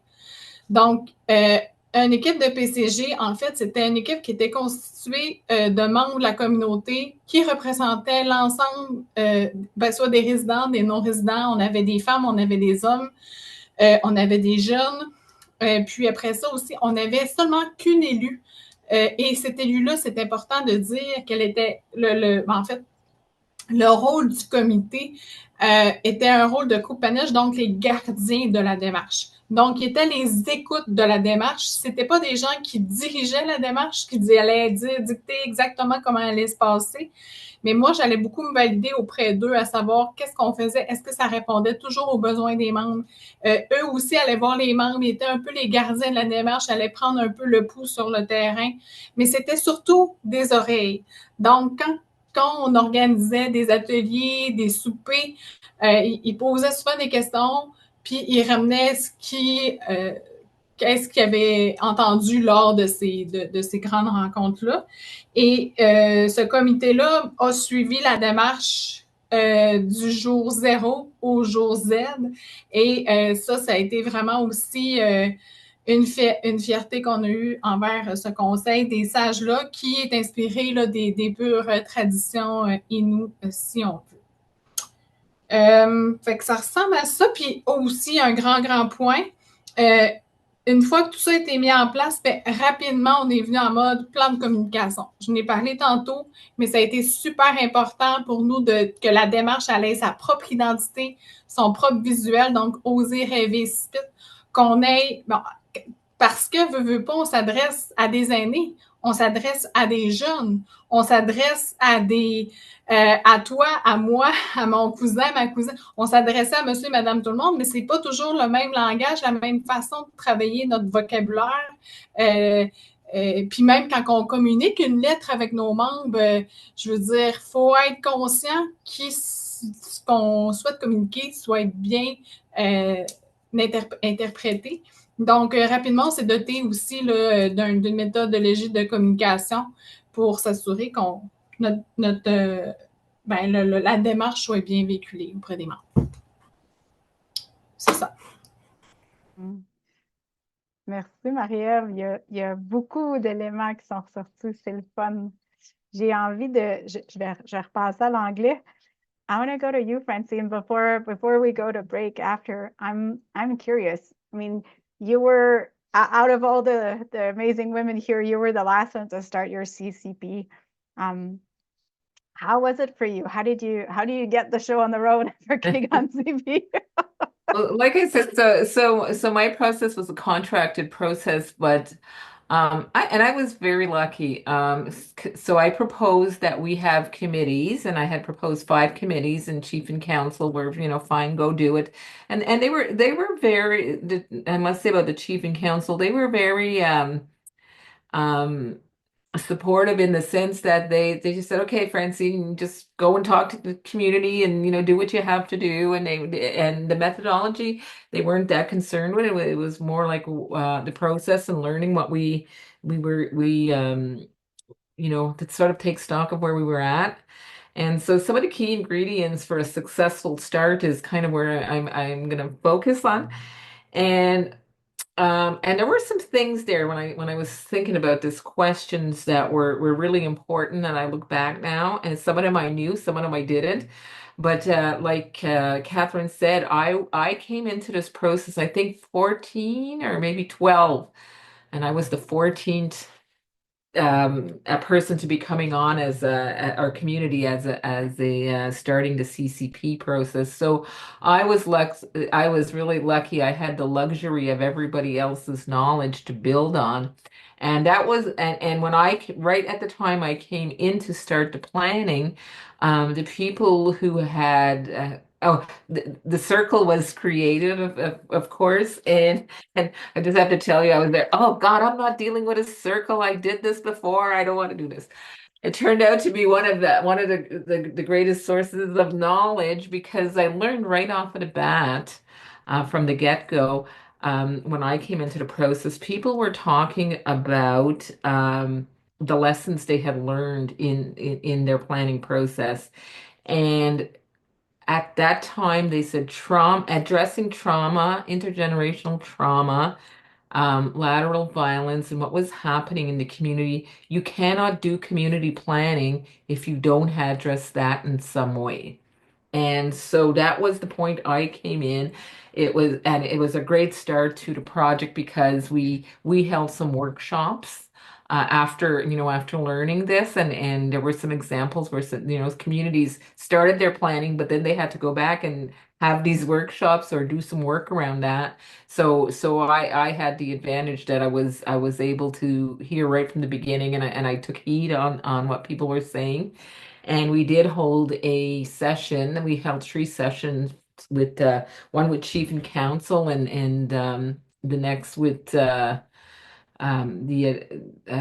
elders, and then finally with the public in the evening with the youth, to really talk about the what's happening in our communities. And I said earlier, it was a time when there was great awareness of this, so it was opportune to be able to address that. And I would recommend that as a start for everybody, even if it's only to take stock of your progress that has been made around this area, and where you are with it. It set us out on a good footing, and it was important.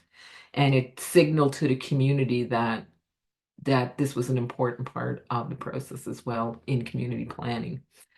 So that was the first lesson learned.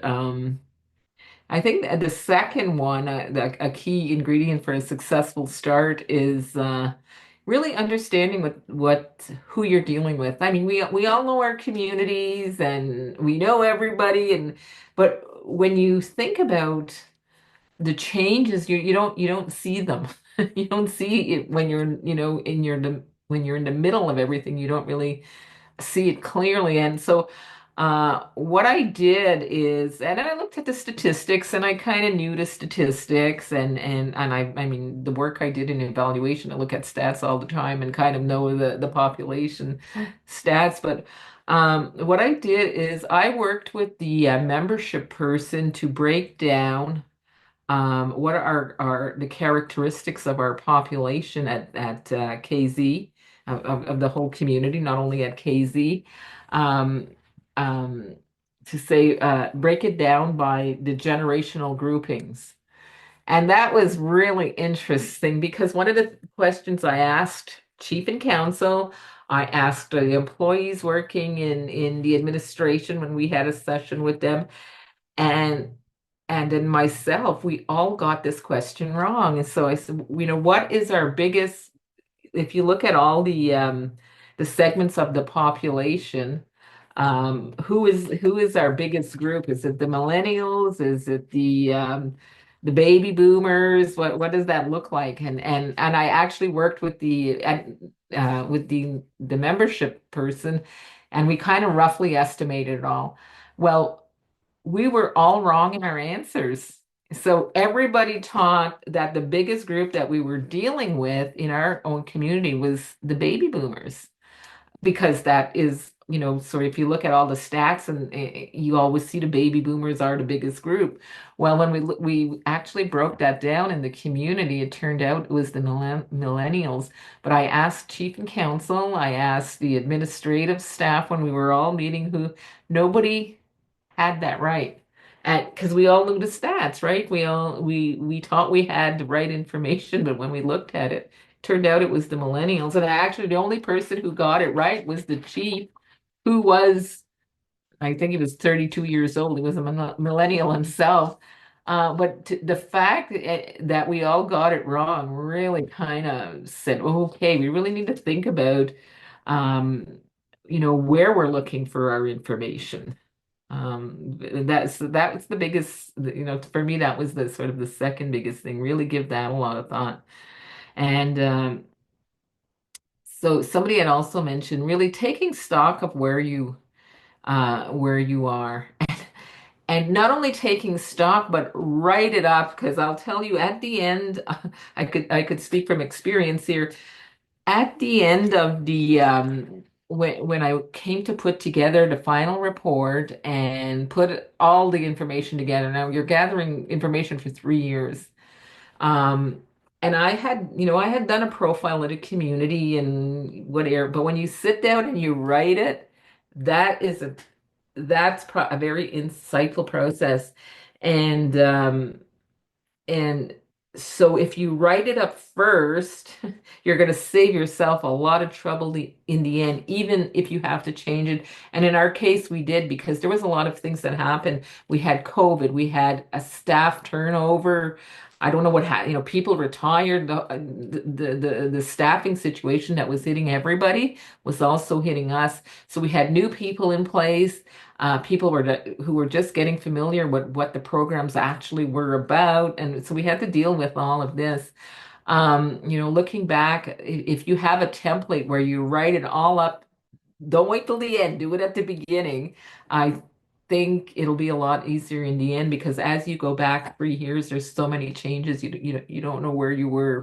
So that was one of the lessons learned for me. And do that from the get-go. And so the final thing, I guess, and I think I got this one right, if anything. Like I said, I proposed 5 committees, but something happened with the committee processes in our community, and they stopped and had to do a review of the committees because there were beginning to be a lot, and there were some issues. So I was able to get the language committee going and the youth committee. And then they put a stop to the process for a while as they did this review. But the youth committee was it was the one to establish. they gave me so much insight, and really when you're planning, they're the ones that you're planning for. It's their future you're talking about, and they have to be involved. They need to be involved, and they were in our project, and that was very important because they were just the most helpful people, and um they're the people who are going to make those changes we want to see in our future, and they're the people who understand the situation of today and the history where we are at this point in time, and and they're not afraid. They come from a different time.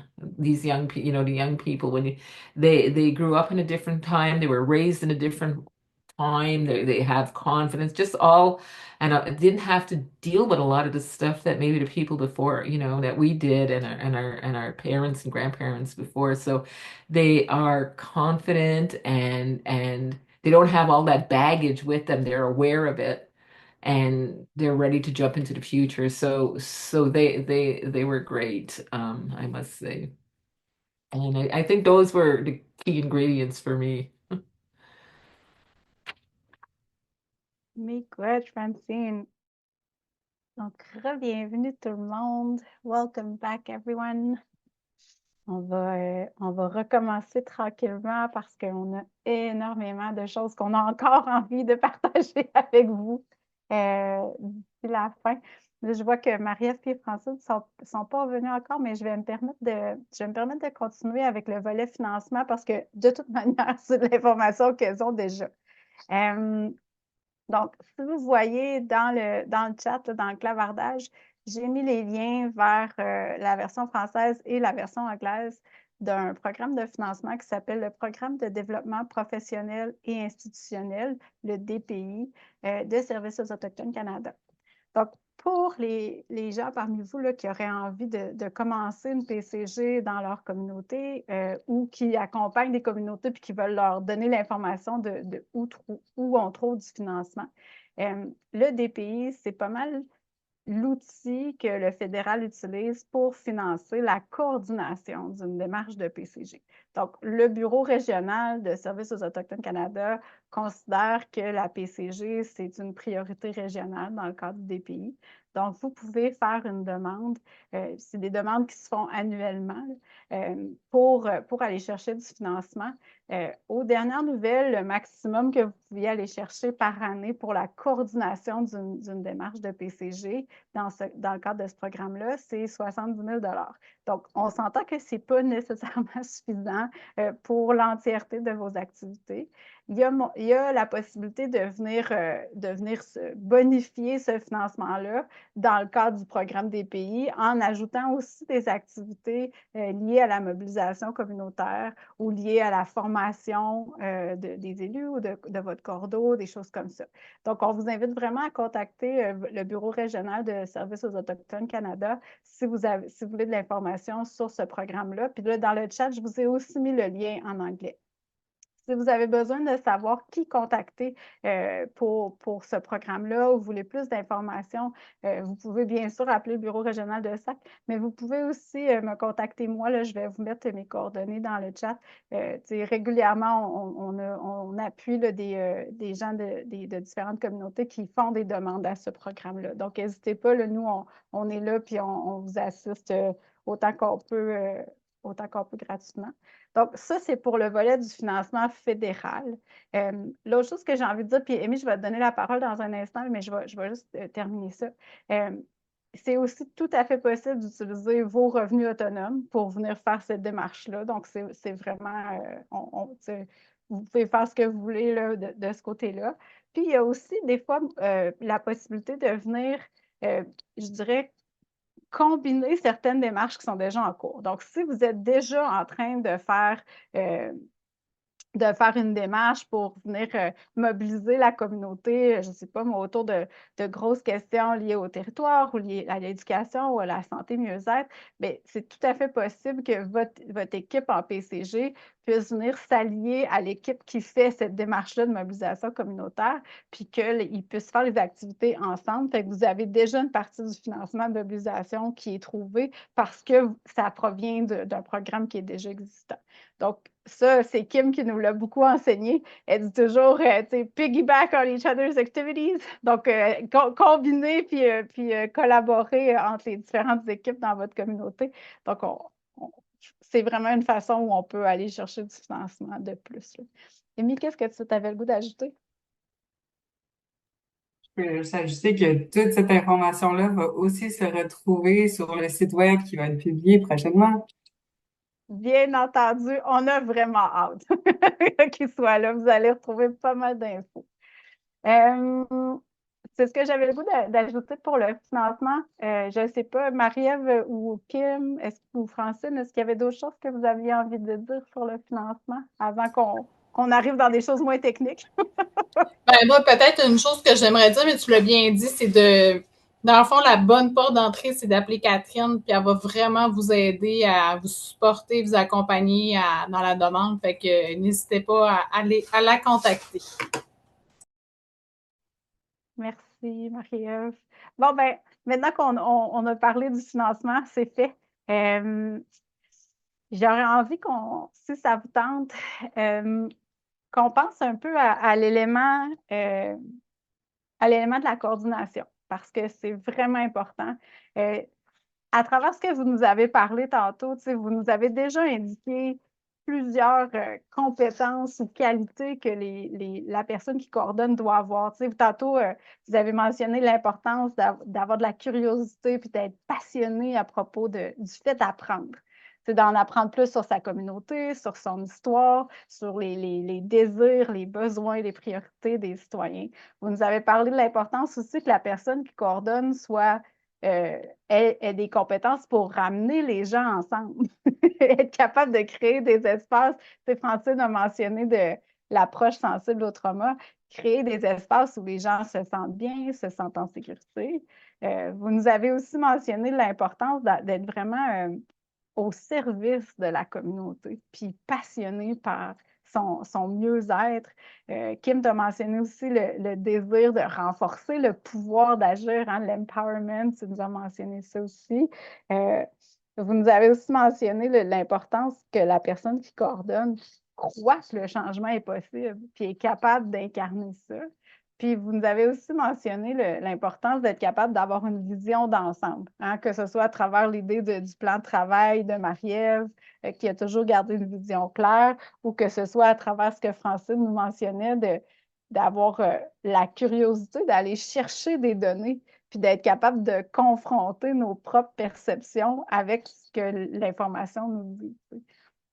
En dehors de ça, est-ce qu'il y a d'autres compétences que vous pensez qui sont vraiment importantes pour la personne qui coordonne la démarche?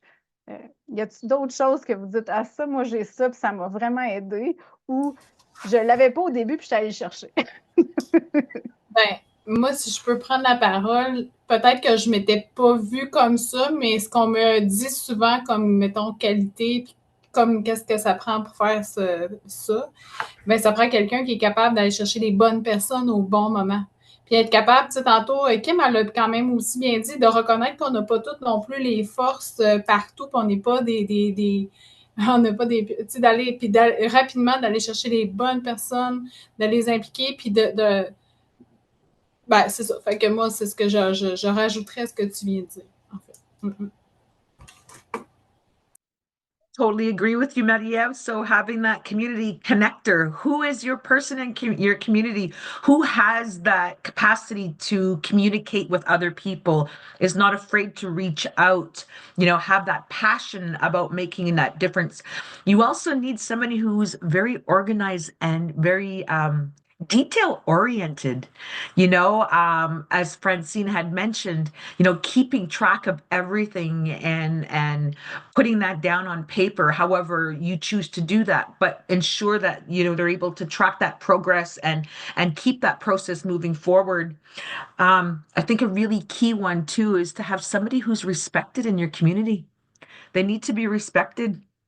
Um, you know, there needs to be that trust because we all know there's a lot of trust issues and we have a lot of lateral violence going on. So that individual needs to be that that central hub where there's a definite advocate for them to have that trustworthiness put in there. And uh I think just somebody who's willing to also learn and adapt and has that versatility, but that integrity at the same time. So I think those are really, really key importance. Do you want me to touch on some trainings? Yeah. Sure, if So you want to. when it comes to some trainings, you have to be able to facilitate. You have to be able to stand up. You need to be able to organize. You need to be able to get things in order and plan all those different, activities or events that you're going to host. So, having community engagement and good facilitation skills is really important. And you can get short-term trainings on that. You need to have somebody who at least has an idea of what strategic plans are and how all of these strategic plans come together. Because your CCP process is up here, and we've explained it in the past in other workshops and whatnot, but it's an over-encompassing umbrella. So you have that CCP coordinator, but they understand each of their departments and that structure that happens there. Sometimes being able to write proposals and being able to, get some funding development out there to ensure that you have the financial capacity to be able to do that. Maybe somebody who's very familiar with the land and is passionate about the land, and they're very concerned about environmental issues, and so this person has to be really, really rounded. But it's not to say they need to have all of it. Myself, I didn't have the data analysis, but on my team, I had somebody who did all of that for me. So it was a really big help. Somebody who's not afraid of managing something, somebody who has those skills and not a fear of, oh my God, you want me to manage all of these different components of a plan, but I don't know how to do that.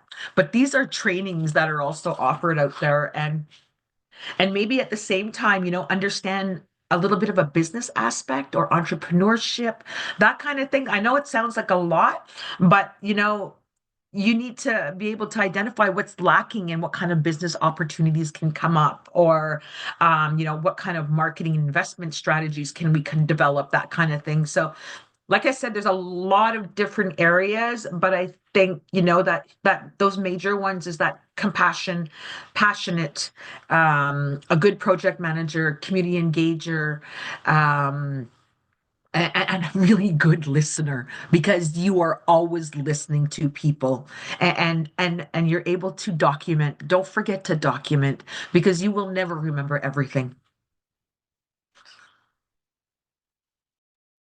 Be glad, Kim. Francine, did you want to add something to Oh yeah, she pretty well went down my list, Kim, of what the essential skills are for a CCP coordinator. And my top one was listening. It's not only listening, but it's hearing what's said, or and very often I found people were telling me things even though they didn't say it outright, out there. And I ran into situations where people approached me and they wanted to speak to me. And I knew they wanted privacy. And so we went golfing. And that was the thing, the great thing about our chief and council. They if that's what it took to go and talk to somebody, they go do it, and you don't get those methodologies like that too often. But um so and you have to be ready to respect the privacy of of people, and then not only that, but also what you're hearing. Some of the things I heard, especially there, because I got connected to a youth, and they were telling me stuff that was going on in the community. It was blowing, it was like very surprising. Um, and the only thing there is safety. You have to keep everybody's safety in mind in terms if there is something you need to say because there's somebody's safety is in question, then you say it. But there are situations where when you start developing trust, people are going to open up to you, and you're going to hear that. So you really need to know how to respect that.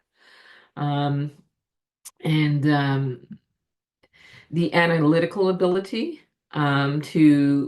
I think you need a lot of general knowledge, as Kim said, about all those different areas, understanding economic development, and understanding the different aspects of the community, the different operational areas.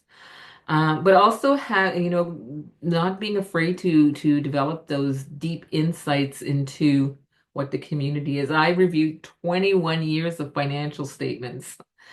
And I was able to do some graphs. I was able to, present how we're growing and how we were acting in how we were doing things when I was in high school in 1978, and then in 1980s what we were doing, and the 90s, and where we are, and saying our activity hasn't changed that much, our management, and yet we've grown from somebody who had a $5 million budget to managing 100 and some million in our community funds and everything. So that was very insightful when when you look at it and just say, what are we doing? What were we doing then? What are we doing now? So being able to just sort of pull out those deep insight, I think were helpful in making the case of the change we need to be and become.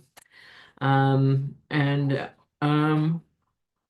just don't be hesitant to go to the community activity wherever you find people. And some things are not going to work out. That was one of the things. One of the projects I had proposed and we pursued was, how do you get to the hard to reach people, the hard to reach individuals? Some of them have mental health issues, but some of them are isolated. Some of them don't go in public, and they're not going to speak in a public place.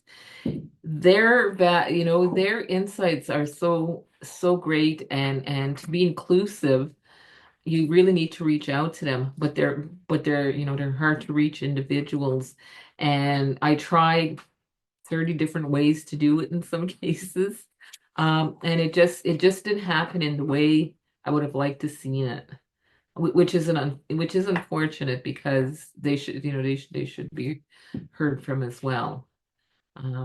So I think in the CCP process we have to do some thinking around that to maybe find some good ways of doing that. How do you do it? So those are the skills I think are essential to doing the CCP.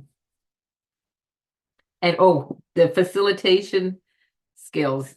And that reminded me, I took a course, it was called Alligator River. I don't know if anybody's ever taken that. That's where I learned my facilitation skills. And it was actually a conflict resolution course.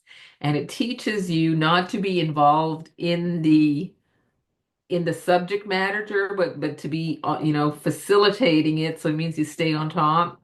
And it's a great skill. I took it with St. Paul's University, and that's what, and then they teach you to facilitate the facilitation skills, like things like you didn't know, like you don't cross out something like this on a a handout, you put a line through, just little things that I didn't know, but I came to know through that course, and something like that would be interesting, because the conflict resolution part of it, you're always using it in CCP. And those are important skills.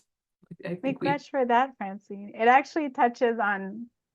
So Therese had a like two comments/questions, and I'm going to ask them to all of you. So whoever wants to jump in, go ahead. And they're kind of linked, so I'm going to link them together. So one of them was like, how do you deal with different personality types, especially people who might be a little bit, the way she phrased it as like people who are a little bit more on the narcissistic sides, or who just need more airtime in the process. So how do you deal with these types of personalities? And then her second question is around exactly what you just mentioned, Francine, around like managing or resolving conflict. Like what are some of the trainings or some of the teachings that you've learned around that, and how do you build your skills around these types of more difficult parts of the job? And I'm asking the question to all of you. On the conflict resolution one, and maybe this is something we do want to look at, and I've not given it any thought in terms culturally what we do, and I'm sure we must have skills in amongst our own people that we deal with that. But in the course that I took, they made you very aware of when you're in those situations where there is conflict, it's important to not try to provide the solution, right? It's rephrasing the issue and a challenge and all of this, and it's hard to do because as a CCP coordinator, you're into problem solving and finding solutions. That's what you're pursuing. So to be to be able to stand back, be objective, and make the process happen or walk somebody through those things they may be upset about or not in agreement with as it's going on in a meeting, and to rephrase it and all of that. That was a really interesting skill to learn. And I don't think I'm that good at it yet, but it's what you're supposed to do. But I think we could explore that one as well a little bit more. I think an important key part of that too is just that validation. That individual needs to know that you're hearing what they're saying. You may not have the answer for them, but just allowing them to be able to express their opinions, their perceptions on things, and ensuring that you maintain that safe space for them. It's not something that you have to handle at that very moment either, unless it's really, really disruptive. But there are tools to be able to do that. You have a support team usually with you. So you look for your team, and these are conversations you have with your planning team, right? If we run into a disgruntled, that crab in the bucket who never has anything positive to say, how do we deal with those individuals, right? So just ensuring that they're validated, they have that space, they know they're being heard, and then follow up with them. Make sure you get back to them, even though you weren't able to answer that question or explore that conversation a little bit more.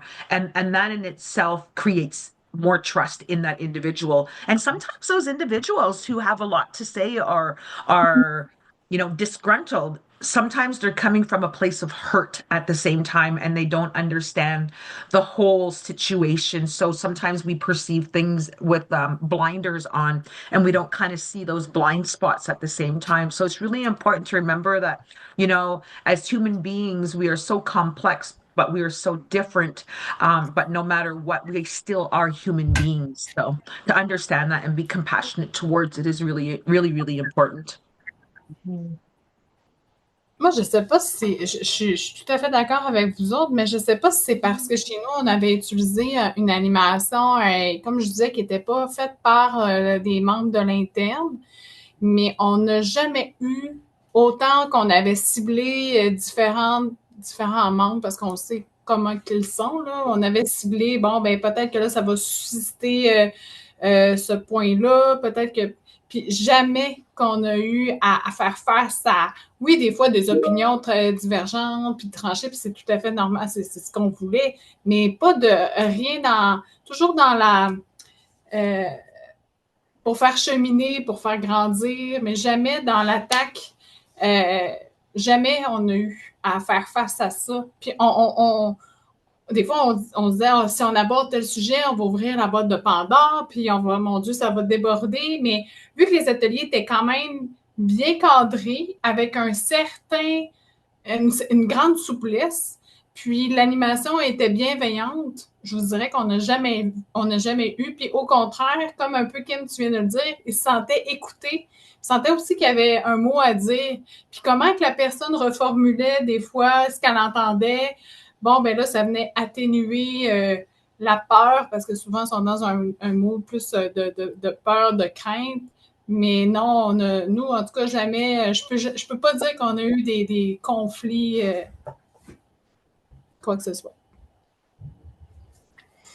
Kind of add just a little more to that too is whenever you're hosting events and you have your people, your attendees, a really good best practice is to allow your members to develop their own rules of engagement. How are we going to sit as a collective? So they're the ones making the rules, so they're more apt to follow those rules when they know they are the ones who developed it, because at the end you want something that's going to be beneficial, right? So giving them that empowerment and to be a little bit more proactive really helps give them the power to be able to make those decisions.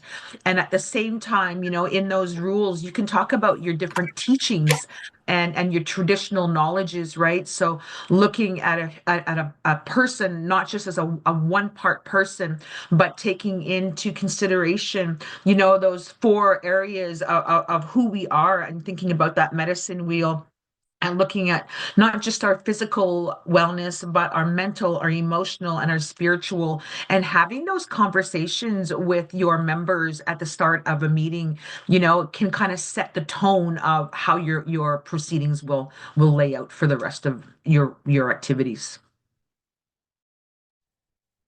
Oui, en effet, puis là, je vois les commentaires de Thérèse là, dans le chat qui mentionnent l'importance de l'humour et d'utiliser l'humour, l'importance aussi d'être bien accompagné. Tu sais, elle mentionne qu'il y avait à Manoir dans sa communauté, il y avait un aîné qui personnait bien, oui, ça, c'est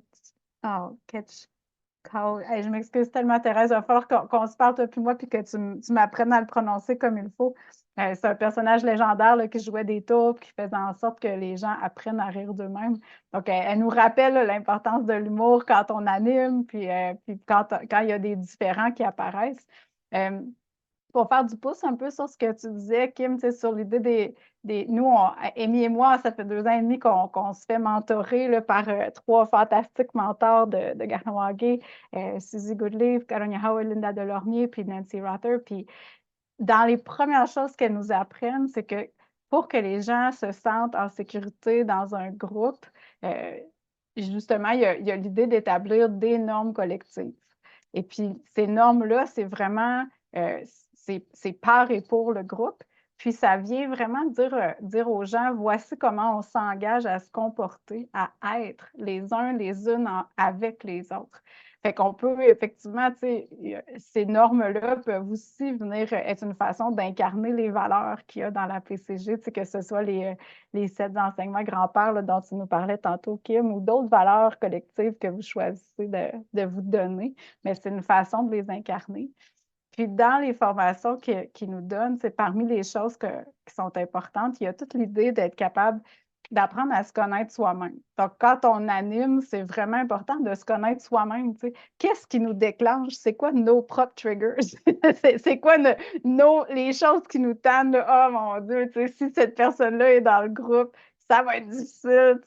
Donc, apprendre à se connaître soi-même, puis être capable de faire son chemin face à ses propres activateurs pour que quand ça arrive, on est capable de prendre des grandes respirations ou de prendre une pause ou d'aller prendre une marche, puis d'être réellement capable d'être présent pour les gens dans le public. Une autre des étapes, vous l'avez toutes mentionné, l'importance de l'écoute active. Puis une écoute honnête, pas une écoute, on est en train de préparer notre réplique. On écoute parce qu'on est vraiment intéressé avec ce que l'autre dit. Un autre élément aussi, c'est l'importance de valider. Puis j'aimais ce que tu disais, Francine, sur l'idée de « on barre jamais ». Mais non, c'est vrai. Si on fait ça, les gens se sentent tout de suite invalidés. Donc, l'importance de valider ce que les gens nous disent, même quand on n'est pas d'accord. Puis l'importance de l'empathie. Je pense que c'est toi, Marie-Ève, qui l'amenait tantôt, l'idée de la bienveillance, puis de l'empathie, puis d'être capable de continuer à prendre soin les uns des autres, même quand on n'est pas d'accord. J'avais le goût aussi de vous mentionner qu'il y a quand même dans plusieurs de vos communautés, puis vous le savez bien mieux que moi, là, mais des initiatives autour de tout ce qui s'appelle, en anglais, on dit peacemaking, là, mais toute l'idée de médiation, de justice réparatrice, de façon de faire face aux conflits, mais qui sont vraiment ancrés dans vos valeurs puis vos cultures. Fait que s'il y a déjà des initiatives comme ça qui existent dans votre communauté, bien, n'hésitez pas à faire appel à ces gens-là aussi dans votre démarche de PCG. C'est que ce soit un aîné, là, comme Thérèse mentionnait, mais ça peut être des jeunes aussi qui ont développé ce genre de compétences-là puis qui sont capables de venir créer une atmosphère de sécurité puis de confiance.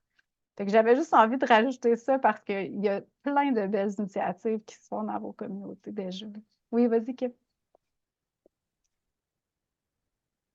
You touched on it a little bit, but I really think too, for that CCP champion coordinator, whatever you want to label them as, it's really important that they understand not just the history of our people, but we use this word quite often. It seems to be a word that's out there, to be trauma informed.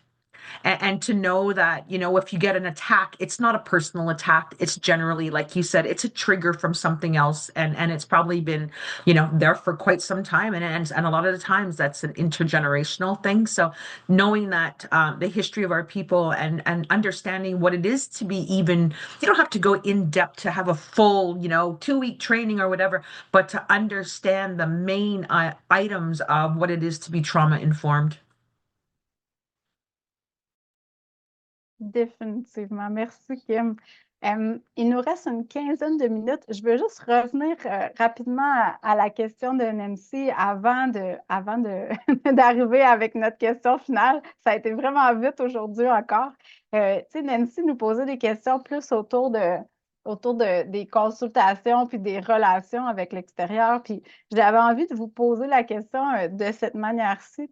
Comment est-ce que le fait d'avoir un plan communautaire global, ça peut vous aider dans vos relations avec les autres gouvernements ou avec vos voisins, voisines, municipalités, les gens qui sont sur votre territoire et avec qui vous interagissez? Oui, Marie-Ève. Ben nous autres, puis la question, je la trouvais super pertinente parce que justement, ça a permis de nous guider puis mettre des balises sur ce qu'on souhaite, mettons, comme développement ou, ce que les membres, ben c'est ça, qu'est-ce que, où est-ce qu'on peut aller. Fait que la planification communautaire globale est déjà venue orienter certaines dispositions à laquelle, dans nos consultations, on peut se guider. Puis ça nous permet pas d'éviter d'aller consulter nos membres parce qu'il y a des fois qu'il faut aller, évidemment, approfondir certaines connaissances, certains sujets avec eux. Mais au moins, on sait d'emblée que, mettons, tel développement, ben, on le sait d'avance que ils veulent pas ça au détriment, mettons, il faut toujours penser à l'équilibre entre la faune et la flore. Maintenant, c'est plus juste, ça l'était peut-être pas non plus, mais c'est clairement identifié comme de quoi qu'il faut faire attention à ceci ou cela. Fait que pour nous, à chaque fois qu'on a une consultation, ben, on est capable d'aller se faire la référence à savoir, ben, on est prêt à faire du développement, mais exemple, faut pas que ce soit contre une espèce ou, nous, c'est venu vraiment confirmer cette harmonie-là, cet équilibre-là à préserver. Fait que il y a des choses comme ça qu'on est capable d'aller retrouver dans la PCG, puis aussi dans les comptes rendus. Fait qu'on est capable d'avoir un premier alignement, mais il y a pour d'autres choses aussi qu'on s'est dit, OK, ça mérite d'aller approfondir cette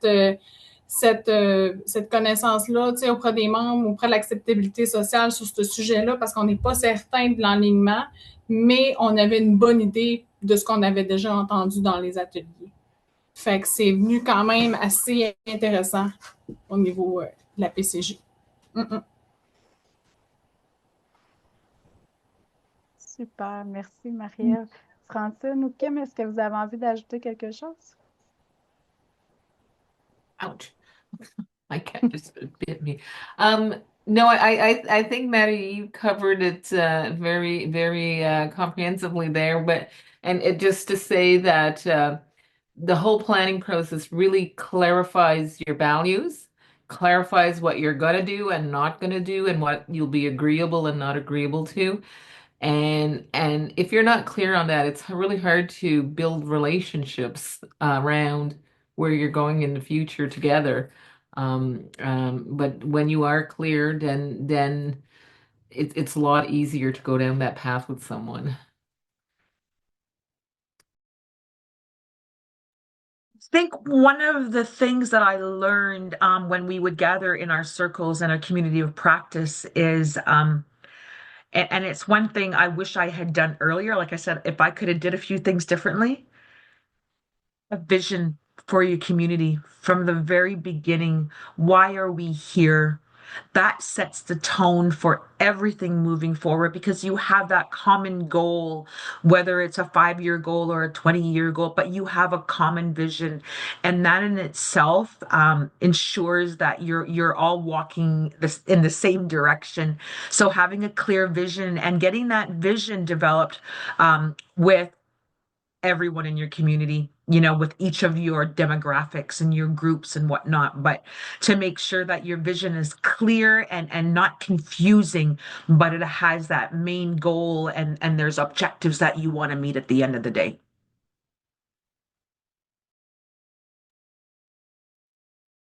Super. Ben, je pense qu'on est déjà rendu à la dernière question, si on va avoir le temps de bien finir ça. En terminant, j'ai envie de vous demander à chacune d'entre vous, c'est quoi un enseignement vraiment important que vous avez appris par rapport à la planification communautaire, puis que vous avez envie de partager avec les participants et participantes?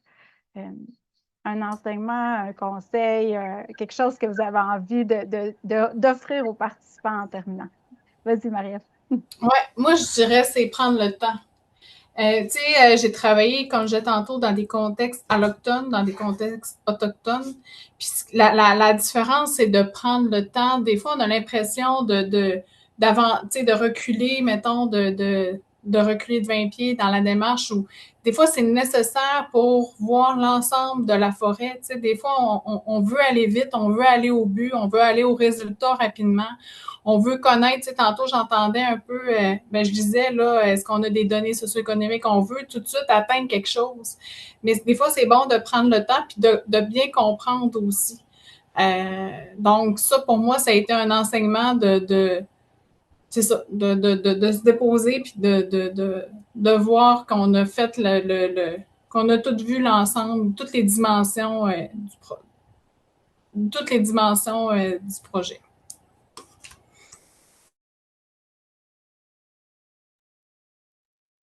Okay. So what You go ahead. Oh, okay. So I think what I've learned, excuse me, along the way is that, and this is a hard one because most people like the status quo. They love it. They're even if you say we're making a plan to do change, and they'll stick to the status quo. So I think true commitment is really being ready to relinquish that planning to the future. And in my case, it's to the youth. How do you stand back and how do you get people to stand back and let the youth take their place? That's been the challenge. And that readiness to stand back and get out of the way and say, okay, so let's pass this torch. We're mentors now. And it relates somewhat to implementation because when we do the planning, implementation is kind of far off down the road, even though we make a plan for it. That whole implementation process has to be really discussed with the chief and council and the leadership, and to get an answer on how are we going to do it now? How are you going to do this? How are you going to, as the leaders in the community, how are you going to initiate this process? And your commitment to it. I think that for me, looking back at where we are now and everything, that is a key question that we need to get to. And then yeah, it's a tough one, I think, and it comes up again and again, but um sometimes it's just time. And also getting the youth ready to step up into that process. There, I don't know I know there's solutions out there. I think we have to give some more thought on how we get stronger in crafting that process to happen.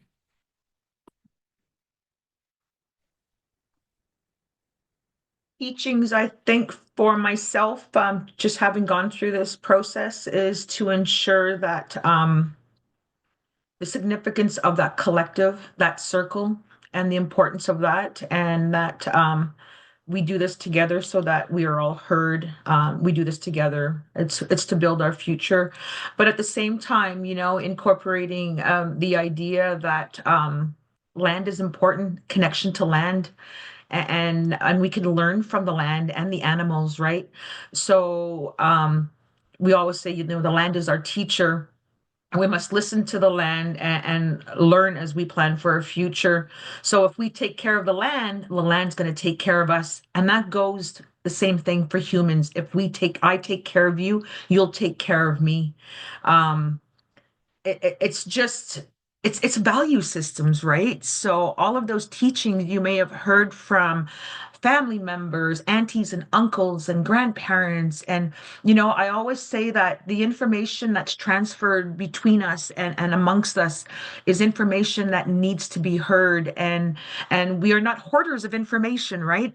We're given information so that we can share it and make better lives for ourselves and our families and our communities and whatnot. So there's a lot of different little teachings you can take from, I think, just doing the CCP process.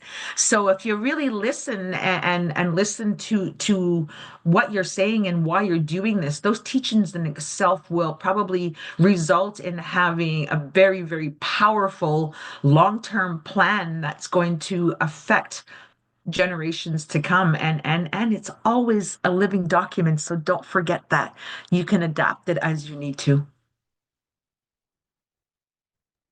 Oh, Shinakumitin, Marie-Ève, Miigwech, Francine. Je vais oser poser la question à ma collègue Émie, en terminant aussi, tu sais, de ton expérience à toi qui a l'occasion d'écouter tellement de mentors en PCG, de plein de communautés. C'est quoi un enseignement ou un conseil que tu retiens en ce moment et que tu as envie de partager avec les participantes? Comme Francine, c'est vraiment une tough question, tu sais, c'est une grosse question. Mais j'ai aimé ce que Francine a dit par rapport à le statu quo, de vraiment, c'est toute qu'une job de défaire ce statu quo-là parce que tu sais, les gens sont habitués, les gens sont confortables, mais c'est parce que c'est aussi que c'est tellement inconfortable, le changement. Ça demande beaucoup de courage de justement faire, hey, c'est ce système-là, cette méthodologie-là qui nous a été imposée, ça fonctionne pas pour nous. Comment on peut aller chercher, retrouver, en fait, retrouver nos, nos manières. Puis je pense que c'est ça, le plus grand enseignement, c'est de retrouver nos méthodes à nous, d'aller les rechercher, de reconstruire tous les liens. C'est juste, ça revient à la transmission au centre. C'est ça qui a été un peu brisé. Du fait que d'aller voir les aînés, de faire confiance aux jeunes, tu sais, c'est tout le système de valeurs qu'il y avait autour. Et je pense que c'est Kim aussi qui a parlé de valeurs. Mais c'est ça, c'est retrouver ce système de valeurs-là, puis de prendre un moment de aussi que Marie-Ève a dit, ça prend du temps de prendre une pause, de regarder autour de nous. Est-ce que c'est comme ça qu'on veut avancer? Puis je pense que quand on fait l'exercice rapidement, on fait non. Comme non. Fait que de se donner le temps. En fait, ils ont tout dit ça, là, se donner le temps, briser le statu quo, puis revenir à notre système de valeurs. Je peux pas mieux dire que ça. And I was just going to say, and it's okay not to be ready. Ouais. Puis faire confiance aux jeunes. Oui. Moi, c'est ce que je fais pas mal tous les jours en ayant le grand privilège de travailler avec Émie et d'être témoin de son chemin professionnel. On arrive vraiment à la fin. Je sais qu'on en aurait toutes et tous pris plus parce que c'est toujours vraiment, vraiment inspirant de vous entendre parler. Encore une fois, Chinarkometun, Marie-Ève, Chinarkometun, Émie, Chimiigwech, Kim, Chimiigwech, Francine, d'avoir été là aujourd'hui, d'avoir partagé votre savoir. Au cas où vous ne le saviez pas, toutes ces femmes fantastiques sont des mentors en PCG pour la région. Donc, si vous avez envie de commencer une démarche ou que vous avez juste des questions, vous voulez explorer, n'hésitez pas à nous contacter, Émie et moi. Et si vous voulez rejoindre une de nos super panélistes, on peut aussi leur demander la permission de partager leurs coordonnées avec vous là, si elles ont le temps et qu'elles sont disponibles. Donc, faites-nous signe. N'hésitez pas, même si vous n'êtes pas certain et que vous voulez juste explorer, là, on va être super content d'entendre de vos nouvelles. Juste avant de terminer, bien entendu, je voulais vous remercier toutes et tous d'avoir été là. C'est toujours un plaisir. Merci aux gens qui ont partagé leurs idées, leurs commentaires, leurs questions. C'est très apprécié. Merci aussi à Mike Lemay et Caroline Chandonnier qui ont fait l'interprétation aujourd'hui. Merci à Nicolas Rouchat qui a fait la technique pour nous aussi. Si vous avez envie de vous joindre à nous, la semaine prochaine, c'est le 18 mars à 13h30. Et là, on va recevoir 4 panélistes. Bradley Paulson de Longport First Station. À nouveau, Francine. Francine est avec nous jusqu'à la fin. On est super chanceux de l'avoir avec nous. Il va y avoir aussi Kimberly Roy de la Première Nation Abitibi-Winnie qui va être là avec nous. On a très hâte. Et notre super collègue Marjolaine McKenzie de Matimicoche-Lac-John qui va être là. Et la thématique la semaine prochaine, comme je vous disais, c'est la mobilisation communautaire dans un contexte de PCG, mais aussi toutes les activités qu'on peut faire pour venir collecter des données puis venir travailler vraiment le cœur de la planification. Donc, on espère vraiment que vous allez être avec nous.